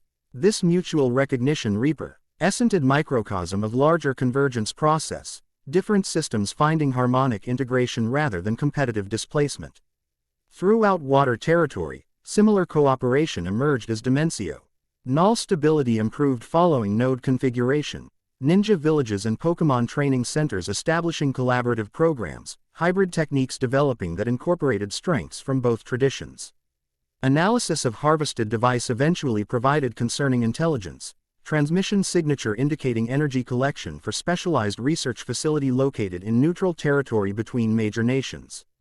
The facility itself maintained official registration as Interdimensional Harmonization Institute, with stated purpose of studying convergence effects for peaceful applications. Appears legitimate on surface, Kakashi noted during intelligence briefing. However, unauthorized energy harvesting contradicts stated research ethics. Suggests public operation potentially masking covert objectives. The technology itself raises additional concerns, Kaguya added, her analytical assessment cutting through diplomatic considerations. This device incorporated design elements I recognize from pre-sealing era, specifically research conducted by Otsutsuki advanced teams preparing dimensional transition protocols. Meaning someone accessed historical knowledge that should be inaccessible. Kushina concluded grimly, either through dimensional artifacts uncovered during convergence disruptions or through contact with entities possessing that information. Strategic impli. Cations expanded beyond immediate incident. Evidence suggesting organized effort to exploit convergence effects for unknown purposes, utilizing knowledge from multiple sources including possibly ancient Otsutsuki research. Water Territory Governance initiated formal investigation while Konoha representatives prepared comprehensive report for Hokage consideration. Throughout these developments, Naruto, Serena, and Hikari found unexpected opportunity for connection beyond official capacity, shared experience creating understanding that transcended their different backgrounds. One evening, as diplomatic proceedings continued inside compound, they gathered at Lakeside Observation Point, conversation flowing naturally from professional assessment to personal reflection. The convergence affects everyone differently, Naruto observed. Watching dimensional lights play across lake surface, harmonic aftereffect of stabilization nodes proper configuration. Some see threat requiring containment, others opportunity requiring exploitation. Few recognize evolution requiring guidance. Evolution implies improvement, Serena noted thoughtfully, her perspective shaped by Pokémon training tradity. Ons where evolution represented natural progression rather than artificial intervention. Is merging worlds necessarily better than separation? Perhaps not inherently better, Hikari contributed, Ilver robes reflecting dimensional lights. But potentially more complete. The Shinigami texts speak of the Great Division, cosmic forces separating what originally existed in unified state. Like puzzle pieces rejoining, Naruto suggested, each containing essential aspects that complement others rather than operating independently. Their philosophical discussion reflected broader conversity. Ons occurring throughout converging worlds, fundamental questions of identity, purpose, and cosmic design emerging as dimensional boundaries continued thinning. Unlike most participants in these discussions, however, they occupied unique position, directly involved in guiding convergence process rather than merely experiencing its effects. I still don't fully understand why I'm here, Serena admitted after contemplative silence. My performance techniques proved useful today, but cosmic prophecies involving dimensional guides seems excessive explanation for showcase training. The Trinity say, EKS balance through complementary aspects, Hikari explained, silver eyes reflecting moonlight. Each guide represents connection to fundamental energy pattern. Your performance techniques harmonize eternal energy in patterns essential for proper convergence guidance, and apparently counter frequency generation against unauthorized harvesting, Naruto added with slight smile that momentarily revealed the child still present beneath cosmic vessel exterior. Their conversation might have continued indefinitely had Mizuki not approached with characteristic purposeful stride. Her professional demeanor remained consistent. Those subtle shifts suggested evolving perspective following shared field experience. Analysis completed on harvesting device components, she reported without preamble. Manufacturing signatures match technology developed by research division associated with the Dimensional Tribunal. Specifically their resource acquisition branch rather than enforcement division we encountered previously. The same organization that attacked at Kaguya's temple. Naruto questioned, Trinity energies responding subtly to mention of previous adversaries. Apparently different operational division within same hierarchical structure, Mizuki clarified. Intelligence suggests the tribunal maintains specialized branches with distinct objectives, some focusing on preventing convergence, others on exploiting its effects for resource acquisition. Bureaucratic infighting on cosmic scale, Hikari observed with hint of dark humor.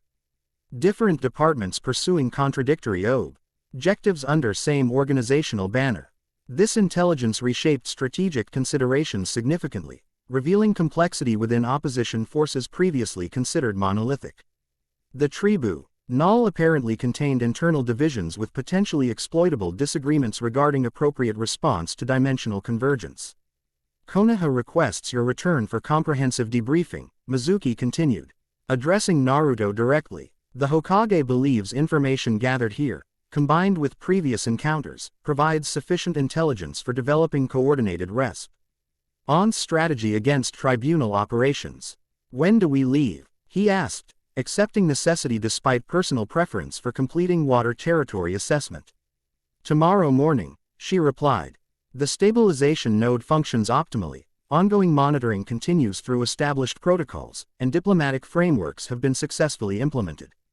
Primary mission objectives achieved. As Mizuki departed to coordinate final arrangements, Naruto turned to Serena, recognizing unaddressed question in her expression. You're wondering about your place in these developments. She nodded, performer's composure momentarily replaced by genuine uncertainty. I came here involuntarily through dimensional rift. The prophecy suggests I have purpose in this convergence, but practical reality remains that I'm displaced from my home, my career, everything familiar. You have choices, he assured her gently. The stabilization nodes we've configured improve dimensional navigation significantly. Research teams already explore potential for controlled transit between convergence points. Your return home may become possible as understanding advances. But the prophecy, she began, provides framework, not prison. He interrupted with wisdom beyond his years. Cosmic forces may have brought you here, but your continued involvement remains your choice. Free will exists even within prophecy. Hikari nodded agreement. The Shinigami texts describe guides as choosing their roles through alignment with greater purpose rather than compulsion. Your performance during today's series demonstrated natural resonance with convergence needs, but obligation versus opportunity remains philosophical distinction only you can resolve personally. Serena considered their perspectives thoughtfully. Performers' expressive features reflecting internal deliberation. When I began Pokémon showcases, I discovered purpose beyond simple competition, connecting with audience through shared emotional experience. Creating moments of beauty and harmony that transcended ordinary interaction. Today's counter-frequency application felt similar but magnified, creating harmony that healed environmental damage and protected innocent creatures. She gazed across dimensional light-painted lake, decision forming with performers' instinctive recognition of rightness. I still hope to return home eventually, but while I'm here, I choose participation. If my abilities contribute to preventing exploitation and promoting harmonious integration, that purpose justifies temporary displacement. Resolution carried performance-honed conviction, decision made not through external pressure but internal alignment with recognized opportunity. The three guides, representing death, creation, and harmonization aspects of cosmic convergence, stood together beneath transformed sky, their different backgrounds and abilities forming complementary whole greater than individual components. Tomorrow we return to Konoha, Naruto stated, heterochromatic eyes reflecting dimensional lights. The stabilization network grows, the Trinity aspects strengthen through continued integration, and the convergence progresses despite opposition. And we progress with it, Serena added, performer's natural optimism coloring her acceptance of extraordinary circumstances. Hikari completed their shared perspective with ceremonial formality that somehow avoided pretension. Balance emerges not through separation or domination, but through integration and harmony. As night deepened over Lake Suiren, water reflected transformed constellations, stars rearranged by convergence into patterns incorporating both worlds' celestial traditions. Throughout water territory, dimensional stability continued improving. A stabilization node maintained proper configuration, allowing natural integration processes to proceed without catastrophic disruption. The convergence continued, worlds merging not through collision but through harmonization. Guided by unlikely collaboration between cosmic vessel, ancient priestess, and displaced performer. Their journey had only begun, challenges awaiting that would test EWLY formed bonds and evolving abilities. Balance required maintenance, harmony demanded vigilance, and integration needed guidance. The Trinity made flesh and its gathering guides accepted these responsibilities not through cosmic compulsion but through conscious choice, free will aligned with greater purpose. Tomorrow would bring new developments, but tonight, beneath converging stars, they foo. ND moment of peaceful certainty amid extraordinary circumstances. Chapter 3 End. The End. I hope you enjoyed this episode.